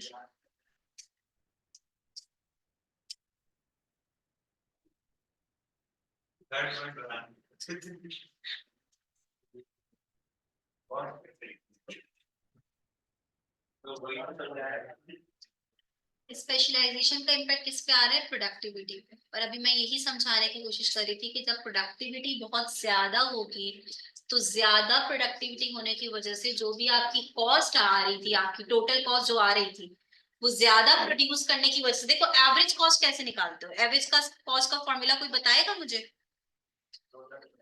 Total revenue, total cost total cost divided by number of units output, ठीक है, यही है, ठीक है। अब स्पेशलाइजेशन की वजह से क्या हो रहा है? ये आपकी इंक्रीज हो रही है, ये बहुत ज्यादा इंक्रीज हो रही है, टोटल कॉस्ट भी बढ़ रही होगी क्योंकि अगर आप कोई एक्सपर्ट रख रहे हो, ठीक है, तो जाहिर है वो आपकी उसको सैलरी भी ज्यादा देनी पड़ेगी, टोटल कॉस्ट भी बढ़ रही है। लेकिन उस एक्सपर्ट को रखने की वजह से भाई जितनी भी बिग फर्म्स वगैरह हैं, ये जो इतने एक्सपर्ट्स रख रही होती हैं, क्यों रखती हैं? उन्हें पता है ना कि वो कितना अच्छा प्रोडक्टिविटी दे सकते हैं, वो बिजनेस को कितना ग्रो कर सकते हैं, ठीक है। उन्हें नहीं पता कि कॉस्ट बहुत ज्यादा आएगी, उन्हें पता है कि जब ये चीज ज्यादा बढ़ेगी ना तो ओवरऑल रेशियो आपका क्या हो जाएगा? ये बात तो पता है ना, डिनोमिनेटर जब बढ़ता है तो ओवरऑल रेशियो क्या हो जाता है? कम हो जाता है। तो टोटल कॉस्ट बिल्कुल बढ़ रही है, मैं बार बार यही बोल रही हूँ। स्पेशलाइजेशन का मतलब ये है कि फॉर एग्जाम्पल अब आपको मैं इकोनॉमिक्स पढ़ा रही हूँ, ठीक है, अब एक ऐसा बंदा, ठीक है, मतलब इसमें किसी को सोचिएगा मत, मैं सिर्फ इररिस्पेक्टिव ऑफ यानी कि मैं सिर्फ एक बात कर रही हूँ कि एक ऐसा बंदा आप यहाँ पे रख देते हो जो जिसने सीए में इकोनॉमिक्स पढ़ी हुई है, ठीक है ना, सीए में एक कोर्स है ना इकोनॉमिक्स का, उसकी स्पेशलाइजेशन नहीं है इकोनॉमिक्स में, उसके पढ़ाने में और मेरे पढ़ाने में डिफरेंस होगा, लाजमी होगा, इसमें उसका कोई जो है ना कोई कसूर नहीं है। क्योंकि जाहिर है जब मैंने इतने साल इकोनॉमिक्स पढ़ी है, ठीक है, और उसने एक सब्जेक्ट या 2 दफा कोई इकोनॉमिक्स पढ़ी है, तो जाहिर है कि हम दोनों के अंडरस्टैंडिंग में डिफरेंस दिखेगा आपको। यही वाली बात है कि जब आप स्पेशलाइजेशन की तरफ जाते हैं तो आपकी प्रोडक्टिविटी क्या हो जाती है? बहुत ज्यादा हो जाती है। प्रोडक्टिविटी ज्यादा होना यानी आउटपुट बहुत ज्यादा प्रोड्यूस होता है। तो आपकी टोटल कॉस्ट तो है, बढ़ रही है, लेकिन वो जो भी टोटल कॉस्ट, जैसे मैंने बताया 1 लाख आपकी कॉस्ट आ रही है, वो 1 लाख जितने ज्यादा यूनिट में स्प्रेड होगी वो क्या होना स्टार्ट हो जाएगी? कम होना स्टार्ट हो जाएगी। मैंने एग्जांपल दी ना कि आप 1 लाख को डिवाइड करो 50 से और फिर आप 1 लाख को डिवाइड करो 200 में, तो ऑब्वियसली यहाँ पे आपकी कॉस्ट क्या आ रही होगी? प्रोडक्शन ज्यादा है तो उसकी कॉस्ट ज्यादा लगेगी ना 1 लाख में 60 बन रहा है यूनिट्स फिर 200 बनाएंगे तो कॉस्ट भी ज्यादा लगेगी ना 1 लाख 60 से होगा। आप मशीन वही है ना जिस जो मशीन आपने ली, 1 लाख की आपने मशीन ली, ठीक है, वही मशीन उसकी कैपेसिटी है ना, मैं सिर्फ एग्जांपल यूज करके आपके बताना चाह रही हूँ। अगर आप उस मशीन को यूज करके सिर्फ 50 यूनिट्स बनाते हो, चलो मैं मशीन की एग्जांपल हटाती हूँ, मैं एग्जांपल दूसरी यूज करती हूँ। गवर्नमेंट ने ये रेड बस वगैरह निकाली हुई है, उनका ऑब्जेक्टिव प्रॉफिट मैक्सिमाइजेशन नहीं है, ठीक है, लेकिन फिर भी मैं बात करती हूँ, जाहिर है कॉस्ट ज्यादा आने से इम्पैक्ट तो पड़ता है। फिर आपको दिखता है कि भाई बसेस थोड़ा कम जो है वो चलाना स्टार्ट कर दिया उन्होंने, गैप से चलाने लग गए हैं। अब ये रेड बस जो उन्होंने निकाली उनकी कोई ना कोई कॉस्ट आ गई ना, फिक्स कॉस्ट भी आप इसे कह सकते हैं, एक कॉस्ट आ गई उनकी, ठीक है ना। अब इस बस में जितने कम लोग ट्रैवल करेंगे, एवरेज कॉस्ट क्या हो जाएगी? उतनी ज्यादा, ज्यादा। और जितने ज्यादा लोग ट्रैवल करेंगे, कॉस्ट तो वही आ गई ना इनिशियली जो भी कॉस्ट थी, लेकिन जितने ज्यादा लोग ट्रैवल करेंगे उनकी कॉस्ट उतनी क्या होना स्टार्ट हो जाएगी? कम होना स्टार्ट। वो यही चाहेंगे ना ज्यादा से ज्यादा लोग ट्रैवल करें।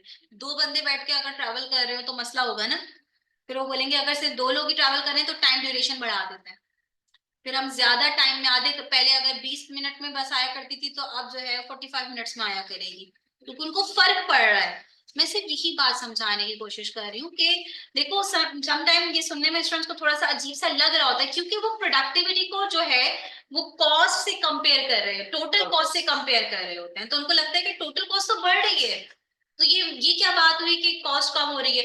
तो टोटल कॉस्ट बढ़ेगी ही, लेकिन मैं पर यूनिट कॉस्ट की बात कर रही हूँ।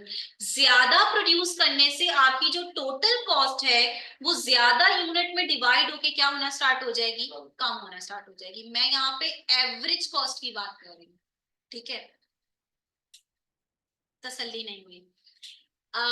ये जो इम्तियाज सुपरमार्केट है, ठीक है, इसके कुछ चीजों के रेट आपको बाहर के मुकाबले में क्या दिख रहे होते हैं, कम। क्यों भाई, बल्क में खरीदता है वो। ज्यादा भी है मैच। लोग पागल ही हैं कि वहां जा जाके खरीद रहे हैं, ठीक है, इम्पैक्ट पड़ता है आपके टोटल उस पे। रीजन ये है, एक रीजन क्या हो गया कि वो बल्क में खरीद रहा है, बल्क में खरीदने की वजह से क्या हो रहा है, उसकी पर यूनिट कॉस्ट पे क्या इम्पैक्ट पड़ रहा है, कम आ रहा है। बहुत सारे तरीकों से मैं तुम्हें एक ही बात समझाने की कोशिश कर रही हूँ कि ये बात अभी से समझ लो कि प्रोडक्टिविटी और कॉस्ट का, per unit cost, average cost का आपस में इनवर्स रिलेशन है। प्रोडक्टिविटी जितने ज्यादा रेट से बढ़ेगी, कॉस्ट के बढ़ने का रेट उतना क्या होने लग जाएगा, कम होने लग जाएगा। कॉस्ट उतने कम रेट से बढ़ना स्टार्ट होगी, ठीक है, कॉस्ट बढ़ रही है, ठीक है। समटाइम स्टूडेंट्स को लगता है कि कॉस्ट, मैं कह रही हूँ कि कॉस्ट बढ़ ही नहीं रही, कॉस्ट बढ़ रही है लेकिन उसके बढ़ने का रेट क्या हो रहा है, कम, ठीक है ना। ये चैप्टर 4 में मजीद बात करेंगे इस पे, इंशाल्लाह आपको कंफ्यूजन क्लियर हो जाएगी। अच्छा जी, no time is wasted moving from one task to another, ये बात तो समझ में आ गई होगी। पहली बात भी समझ में आ गई होगी कि एक वर्कर अगर सेम टास्क को रिपीटेडली करेगा तो जाहिर है कि वो हाईली स्किल्ड हो जाएगा उस पर्टिकुलर टास्क के अंदर। फिर division of labour leads to specialization, पहला पॉइंट यही बात तो कह रहे हैं कि रिपीटेडली करने से आप जो है उस चीज में स्पेशलाइजेशन हो जाएगी, तो वही बात फोर्थ पॉइंट में भी लिखी हुई है, jack of all trades is master of none, यानी एक बंदा सारे काम कर सकता है, वो किसी एक में उसकी स्पेशलाइजेशन नहीं है, ठीक है ना। अच्छा, ये फिफ्थ पॉइंट इन्होंने डाल दिया है तो चलें इसको भी समझ लेते हैं। ये इंडिविजुअल के पॉइंट ऑफ व्यू से नहीं, ये कंट्री के पॉइंट ऑफ व्यू से। जैसे हर इंडिविजुअल में डिफरेंट स्किल्स होती हैं, इसी तरीके से हर कंट्री जो है बाय नेचर भी और वैसे भी वो कुछ चीजें ज्यादा अच्छा प्रोड्यूस कर सकता है, ठीक है ना। पाकिस्तान हर चीज एक्सपोर्ट नहीं कर सकता, कुछ चीजें हैं जिसमें पाकिस्तान की क्या है, हम कहते हैं कि कंपैरेटिव एडवांटेज हासिल है पाकिस्तान को। कंपैरेटिव एडवांटेज का मतलब है कि उस चीज को बनाने में पाकिस्तान की जो पर यूनिट कॉस्ट आ रही होती है रिलेटिवली बाकी कंट्रीज से, वो क्या आ रही होती है, कम आ रही होती है। तो पाकिस्तान भी उसी चीज को प्रोड्यूस करेगा और उसी चीज को एक्सपोर्ट करेगा जिसमें उसकी कंपैरेटिव एडवांटेज है, जिसमें उसकी स्पेशलाइजेशन है, ठीक है ना। तो इन्होंने यहाँ पे जो है वो थोड़ा सा व्यू इंडिविजुअल से हटा के कंट्रीज पे लेकर उसको भी समझाने की कोशिश करी है यहाँ पे कि आप कंट्री सब कुछ ना एक्सपोर्ट करने लग जाए। जिस तरीके से वो कहना चाह रहे हैं कि हर इंडिविजुअल सब कुछ ना प्रोड्यूस करने लग जाए, सब कुछ ना बनाने लग जाए, जिसमें उसकी स्पेशलाइजेशन है वो उस काम में जाए ताकि वो ज्यादा बेहतर काम कर सके, ठीक है, और ज्यादा बेहतर प्रोडक्टिविटी दे सके। इसी तरीके से कंट्रीज हर चीज प्रोड्यूस करने में ना लग जाए, वो चीज प्रोड्यूस करे और वो चीज एक्सपोर्ट करे जिनमें उसकी क्या है, स्पेशलाइजेशन है। अब अगर हमारी कंट्री में चाय की पत्ती नहीं बन सकती, ठीक है, हमारी कंट्री में ज्यादा पहाड़ नहीं है, या जो वो पहाड़ तो चले हैं वो जो इन्वायरमेंट रिक्वायर्ड है वो नहीं है, तो इसका मतलब है कि हमें नहीं बनाना चाहिए, ठीक है ना। ये स्ट्रॉन्ग स्टेटमेंट हो गई थोड़ी सी, ऐसी स्टेटमेंट देने से थोड़ा मैं डरती हूँ। नहीं बनाना चाहिए ये वाली स्टेटमेंट थोड़ी स्ट्रॉन्ग है, लेकिन ये कि ज्यादा उन चीजों की तरफ जाएं जिसमें आपको कंपैरेटिव एडवांटेज हासिल हो। नहीं, इकोनॉमिक्स में स्टेटमेंट दे देना, जो कि मैं डरती हूँ बच्चे, अभी तो थ्योरी का सब्जेक्ट नहीं है, जब मैं चेक किया करती थी अपनी थ्योरी बना लिया करते थे और इतनी कॉन्फिडेंटली लिखा करते थे। और मैं ये बात बहुत ज्यादा बोलती थी कि इकोनॉमिक्स में ऐसी स्टेटमेंट आप नहीं दे सकते। एक ओपन स्टेटमेंट होती है ना जिसमें गुंजाइश है, एक स्ट्रॉन्ग स्टेटमेंट होती है कि आपने बोला ऐसा नहीं करना चाहिए, ऐसा नहीं होना चाहिए, स्ट्रॉन्ग स्टेटमेंट है। आपने किस बेस पर इतनी बात करी, हाँ, आपने अपनी पूरी थ्योरी बना दी। तो अच्छा जी, कैपिटल फॉर्मेशन एंड स्टेजेस, जो समझो हमारा ये जो कॉन्सेप्ट है बस ये एंड होने की तरफ जा रहा है। कैपिटल फॉर्मेशन का मतलब क्या है भाई, कैपिटल फॉर्मेशन को मैं इन्वेस्टमेंट भी कह सकती हूँ, कैपिटल फॉर्मेशन को मैं इन्वेस्टमेंट भी कह सकती हूँ, क्योंकि इन्वेस्टमेंट के थ्रू बेसिकली आप क्या कर रहे होते हो, कैपिटल फॉर्मेशन करते हो, ठीक है ना। कैपिटल की डेफिनेशन पढ़ के आ रहे हैं, ठीक है। कैपिटल फॉर्मेशन यानी एडिशन होना, कैपिटल स्टॉक में एडिशन होना। अच्छा, इन्होंने थोड़ा सा साइकिल बताया है कि 3 स्टेजेस के थ्रू कैपिटल फॉर्मेशन होती है। किसी भी इकोनॉमी में 2 लोग होते हैं, एक तो जिन्हें हम कहते हैं सेवर्स, जिन्हें आप लेंडर्स भी कह सकते हैं, ठीक है। दूसरे कौन होते हैं, बोरोवर्स, ठीक है, जिनको यहाँ पे हमारा मेनली मतलब बोरोवर्स से क्या है, इन्वेस्टर्स हैं, ठीक है। तो 2 लोग हैं, एक जो सेव कर रहे हैं अपना पैसा,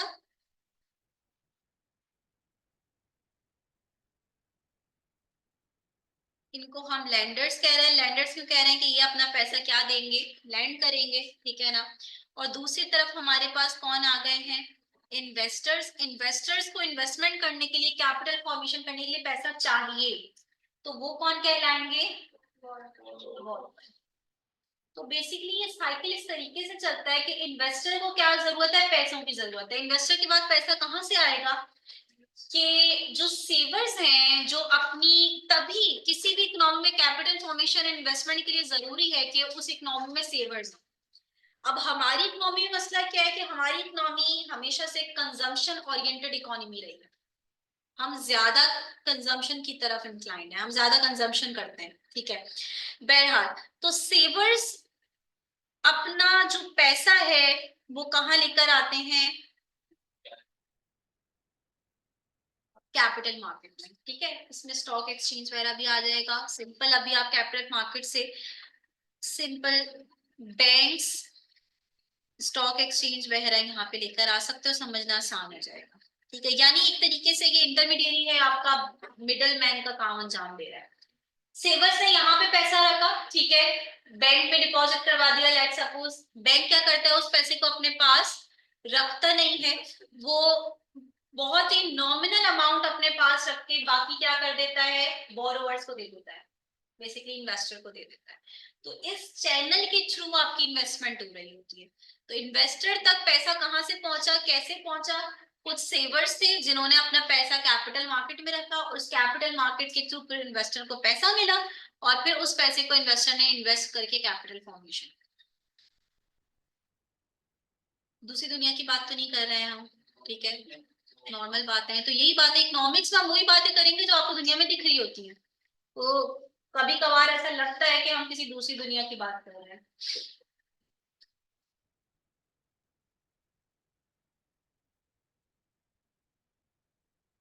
कुछ पूछना है इसमें,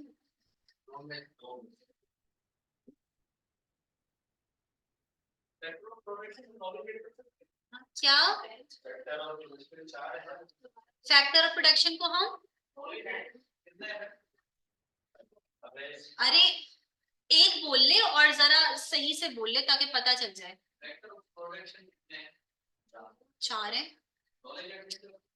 ह्यूमन कैपिटल के अंदर हम डालते हैं उसको। कैपिटल के अंदर ही अगर हम क्लासिफिकेशन करते हैं फिजिकल और ह्यूमन कैपिटल की, तो ह्यूमन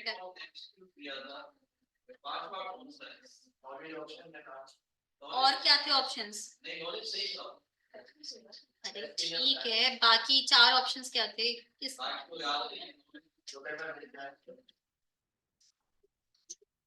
मैं ऐसे जवाब नहीं दे सकती ना, पहले मुझे चारों ऑप्शंस पता चलेंगे तो मैं जवाब दूंगी ना, ऐसे मैं रैंडम जवाब दे दूंगी। अच्छा, ठीक है। जिसके पास आया था ना उसको मुझे बता देना, वो पहले ऑप्शंस मुझे पता चले फिर मैं बताऊंगी। अगर बाकी ऑप्शंस बिल्कुल इररिलेवेंट लग रहे हैं तो नॉलेज आप डाल सकते हो, वो ह्यूमन कैपिटल के अंदर आ जाएगा। जो इन्वेस्टर्स पैसा ले रहे हैं तो ये सेवर्स को पता नहीं चलेगा, हमें पता है कि इकोनॉमी इसी तरीके से चल रही होती है।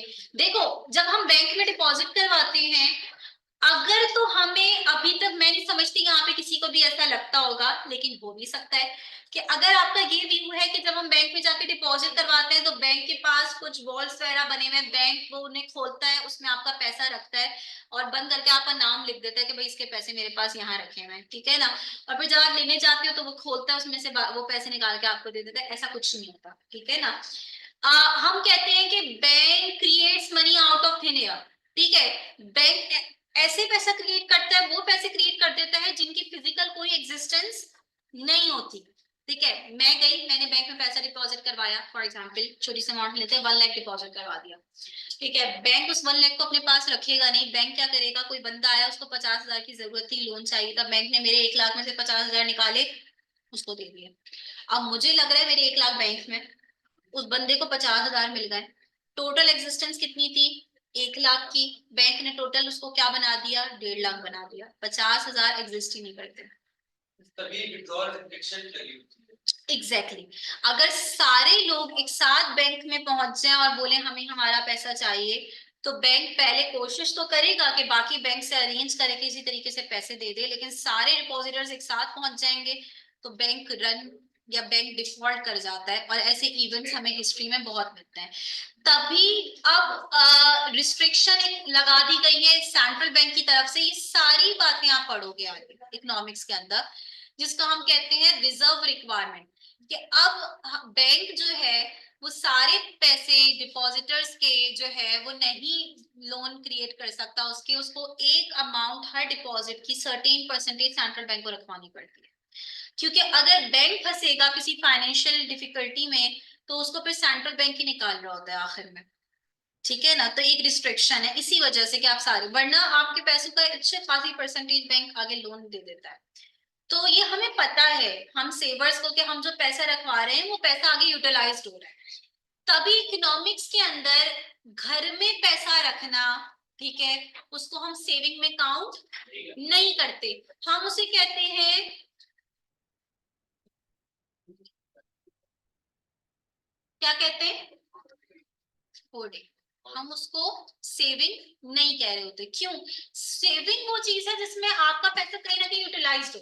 ये इनएफिशिएंट तरीका है, इकोनॉमिस्ट कहते हैं ये तरीका वो है जिससे आपका पैसा यूटिलाइज भी नहीं हो रहा। आपने घर में पैसा रख दिया, अब वो बस आपका पैसा रखा हुआ है, जो पैसा बैंक में जा रहा है, स्टॉक मार्केट में जा रहा है, वो पैसा सर्कुलेट हो रहा है। ठीक है ना, वो पैसा आगे फर्दर यूटिलाइज हो रहा है। ठीक है, इस वजह से घर में पैसा रखने को हम सेविंग में काउंट नहीं करते। ठीक है, तकरीबन को हमारा ये एंड ही हो गया है। इस ये तो आपको पता है, स्कार्सिटी दोबारा समझाने की जरूरत नहीं है। बस एक छोटा सा कॉन्सेप्ट और आ जाता है आपका लास्ट कॉन्सेप्ट, ठीक है, अपॉर्चुनिटी कॉस्ट। ठीक है, और इसको मैंने फर्स्ट क्लास में आपको थोड़ा बहुत बताया था, मैंने लिखा था there is no free lunch. जब भी आप कोई डिसीजन लेते हो तो उसकी कोई ना कोई कॉस्ट बेयर करनी पड़ती है, मॉनेटरी या नॉन मॉनेटरी टर्म में। ठीक है ना, और यहाँ पे जो डेफिनेशन है अपॉर्चुनिटी कॉस्ट की वो ये है कि अपॉर्चुनिटी कॉस्ट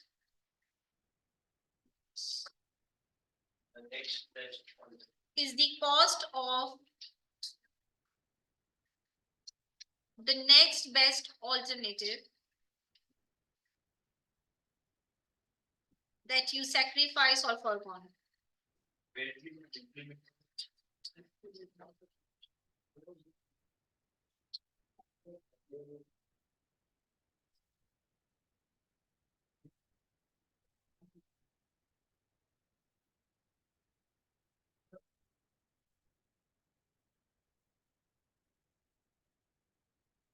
यहाँ पे जो नेक्स्ट बेस्ट ऑल्टरनेटिव की टर्म है ये बहुत इंपॉर्टेंट है। ठीक है, एक चीज के बहुत सारे ऑल्टरनेट्स हो सकते हैं। ठीक है, इस टाइम जिस टाइम आप क्लास ले रहे हो, इसके इस टाइम को आप बहुत दूसरी जगहों पे जो है वो आप यूटिलाइज कर सकते थे इस टाइम को। लेकिन जब मैं आपसे पूछूंगी कि आपकी क्लास लेने की अपॉर्चुनिटी कॉस्ट क्या है, तो आप अपॉर्चुनिटी कॉस्ट कौन सी बताओगे, जो सेकंड बेस्ट ऑल्टरनेट आपने सोचा हुआ था। अगर मैं क्लास ना लेता या लेती तो मैं ये काम कर रहा हूँ। ठीक है ना, तो अगर सोना है, ठीक है, तो आपको जो सोने से बेनिफिट मिल सकता था, ठीक है, वो अब आपको सेक्रीफाइस करना पड़ रहा है। ठीक है ना, तो अपॉर्चुनिटी कॉस्ट क्या है, आप जब भी कोई डिसीजन लेते हो तो उस डिसीजन की वजह से आपको कोई दूसरी चीज सेक्रीफाइस करनी पड़ रही होती है, तो वो जो सेक्रीफाइस आप कर रहे हो वो इस काम को करने की क्या है, अपॉर्चुनिटी कॉस्ट है। ठीक है, जैसे कि मैं नेक्स्ट स्लाइड खोलने से के बजाय ऐसी आपको बता देती हूँ कि कंज्यूमर जो है वो अपनी डेली लाइफ में क्या अपॉर्चुनिटी कॉस्ट फेस कर रहा होता है, कि क्योंकि उसके पास लिमिटेड इनकम है तो उसको चॉइस बनानी पड़ती है ना। फॉर एग्जाम्पल, उसको चूज करना पड़ रहा है कि मैं या तो इस लिमिटेड इनकम को गुड ए पे लगाऊं या फिर अगर तो उसने गुड ए पे लगा दिया तो अपॉर्चुनिटी कॉस्ट क्या हुई, वो सेटिस्फेक्शन जो गुड बी को कंज्यूम करने से मिल सकती थी, अब उसको क्या करनी पड़ गई, सेक्रीफाइस करनी पड़ गई। एक प्रोड्यूसर को क्या अपॉर्चुनिटी कॉस्ट फेस करनी पड़ती है जब भी वो ये डिसीजन लेता है कि मैं अपने फैक्टर्स ऑफ प्रोडक्शन को जो लिमिटेड हैं, जिनके थ्रू मैं सब चीजें प्रोड्यूस नहीं कर सकता, मुझे ये डिसाइड करना पड़ेगा कि मैं गुड ए को सप्लाई करूं या गुड बी को सप्लाई करूं। तो अगर वो गुड ए को सप्लाई करने को डिसाइड करता है तो गुड बी को सप्लाई करने से उसको जो प्रॉफिट हो सकता था वो प्रॉफिट उसको क्या करना पड़ेगा, सेक्रीफाइस करना पड़ेगा। ठीक है, इसी तरीके से आप गवर्नमेंट के अंदर भी सोच सकते हो कि गवर्नमेंट अगर डिफेंस पे ज्यादा लगाएगी तो एजुकेशन पे कम लगा पाएगी, तो उसकी अपॉर्चुनिटी कॉस्ट जो है वो हुई। ठीक है, एजुकेशन सेक्टर में जो भी आपको डाउनफॉल आएगा, जो भी प्रॉब्लम होगी, वो अपॉर्चुनिटी कॉस्ट है। ठीक है, कि आपने डिफेंस पे ज्यादा लगा दिया। तो हर इकोनॉमिक एजेंट, हर डिसीजन मेकर जब भी कोई डिसीजन लेता है तो उसको कोई ना कोई कॉस्ट बेयर करनी पड़ती है। उस कॉस्ट को हम इकोनॉमिक्स में कहते हैं अपॉर्चुनिटी कॉस्ट। ठीक है, ऐसी कॉस्ट जिसमें आपको अपने जेब से कुछ भी जाता हुआ नहीं दिख रहा, लेकिन आप सेक्रीफाइस कर रहे हो कुछ, सही है ना। प्रॉफिट सेक्रीफाइस करो तो आपको कुछ अपनी जेब से तो नहीं देना। ये ऐसी कॉस्ट नहीं है। नॉर्मली जो हम अकाउंटिंग में कॉस्ट पढ़ते हैं, कौन सी कॉस्ट होती है, इंटरेस्ट एक्सपेंस हो गया आपका, ठीक है, सैलरी एक्सपेंस हो गया, वो सारे एक्सपेंस जो के आप पे कर रहे हो, दे रहे हो। ये एक ऐसा एक्सपेंस है, ऐसी कॉस्ट है जिसमें आपको पैसा नहीं जाता हुआ दिख रहा, लेकिन एक कॉस्ट है जो आप बेयर कर रहे हो, ठीक है ना, आपकी एक्टिविटी की कॉस्ट। जो सेक्रीफाइस कर रहे हैं वो बेसिकली उस काम को करने की अपॉर्चुनिटी कॉस्ट कहलाएगी ना अली। क्लास लेने की वजह से जो भी आप सेक्रीफाइस कर रहे हो वो क्लास लेने की अपॉर्चुनिटी कॉस्ट कहलाएगी। ठीक है, तो आज की क्लास यहीं तक रखते हैं। ठीक है, जितना पढ़ा दिया है चैप्टर 1 अभी हम यहीं तक रखेंगे। और आज क्या है, थर्सडे, तो छोटा सा चैप्टर है। अगर हम मंडे को इसका एक छोटा सा क्विज कंडक्ट कर लें तो विल इट बी ओके। अब ना एक मसला है, वो ये है कि जो आईटेप का स्टडी टेक्स्ट है उसके हर चैप्टर के एंड में वैसे तो एमसीक्यूज हैं, लेकिन उन एमसीक्यूज में बहुत प्रॉब्लम्स हैं, बहुत मिस्टेक्स हैं। तो मैं पहले तो ये करती हूँ कि मुझे अपने भी, मैंने जो अपनी फाइल बनाई हुई है उसमें भी कुछ चेंजेस करनी है, क्योंकि आंसर कीज में उसमें भी ह्यूमन एरर है। आप जितना भी करो कुछ ना कुछ मिस्टेक हो जाती है। आंसर कीज में बहुत दफा स्टूडेंट्स आइडेंटिफाई कर रहे हैं कि उनमें मिस्टेक है, तो मैं थोड़ा सा उनमें चेंजेस लेकर आ जाती हूँ। अगर मुझसे आपसे शेयर करने में टाइम लग गया, यानी अगर मैंने आज शेयर नहीं करा और कल तक शेयर नहीं करा, तो फिर हम मंडे को क्विज नहीं रखेंगे, फिर हम अपना क्विज थोड़ा आगे बढ़ा देंगे। ठीक है ना। अगर मैंने आज कल में आपसे शेयर कर दिया तो वो क्योंकि इतना ज्यादा कॉन्सेप्ट नहीं है, आप लोग कर लोगे प्रैक्टिस, इतना मुश्किल नहीं होगी, तो फिर हम मंडे को रखते हैं। ठीक है, तो अगर फ्राइडे तक मैंने आपको नहीं वो फाइल भेजी तो आप समझ लेना कि मंडे को क्विज नहीं होगा। ठीक है, जब भी मैं फाइल भेजूं उसके बाद के 2 दिन मैं आपको दे दूंगी तैयारी करने के, कि आप उसमें से एमसीक्यू सॉल्व कर लो पहले, और फिर उसके बाद हम क्विज रख देंगे। ठीक है, नेक्स्ट क्लास जो भी होगी इसमें हम अपना चैप्टर 2 स्टार्ट करेंगे इंशाल्लाह। ठीक है, थैंक यू। ऑनलाइन वालों को एक तो मैं कोशिश करूंगी कि या तो गूगल फॉर्म दे दूं, ठीक है, आप जिस टाइम पे ये लोग फिजिकल दे रहे हो आप गूगल फॉर्म के थ्रू दे देना, या फिर आप ये भी कर सकते हो कि अगर मैं आपको पीडीएफ भेजूं तो आप किसी उस पे उसके आंसर्स लिख के मुझसे शेयर कर दो, तो ये भी तरीका यूज कर सकते हैं।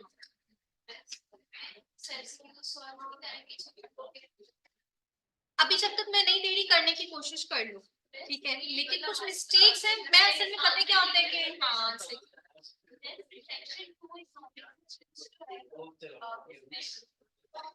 नहीं, पीपीएफ इकोनॉमिक सिस्टम, ये 2 आपके सेक्शंस हैं जो हम बाद में पढ़ेंगे।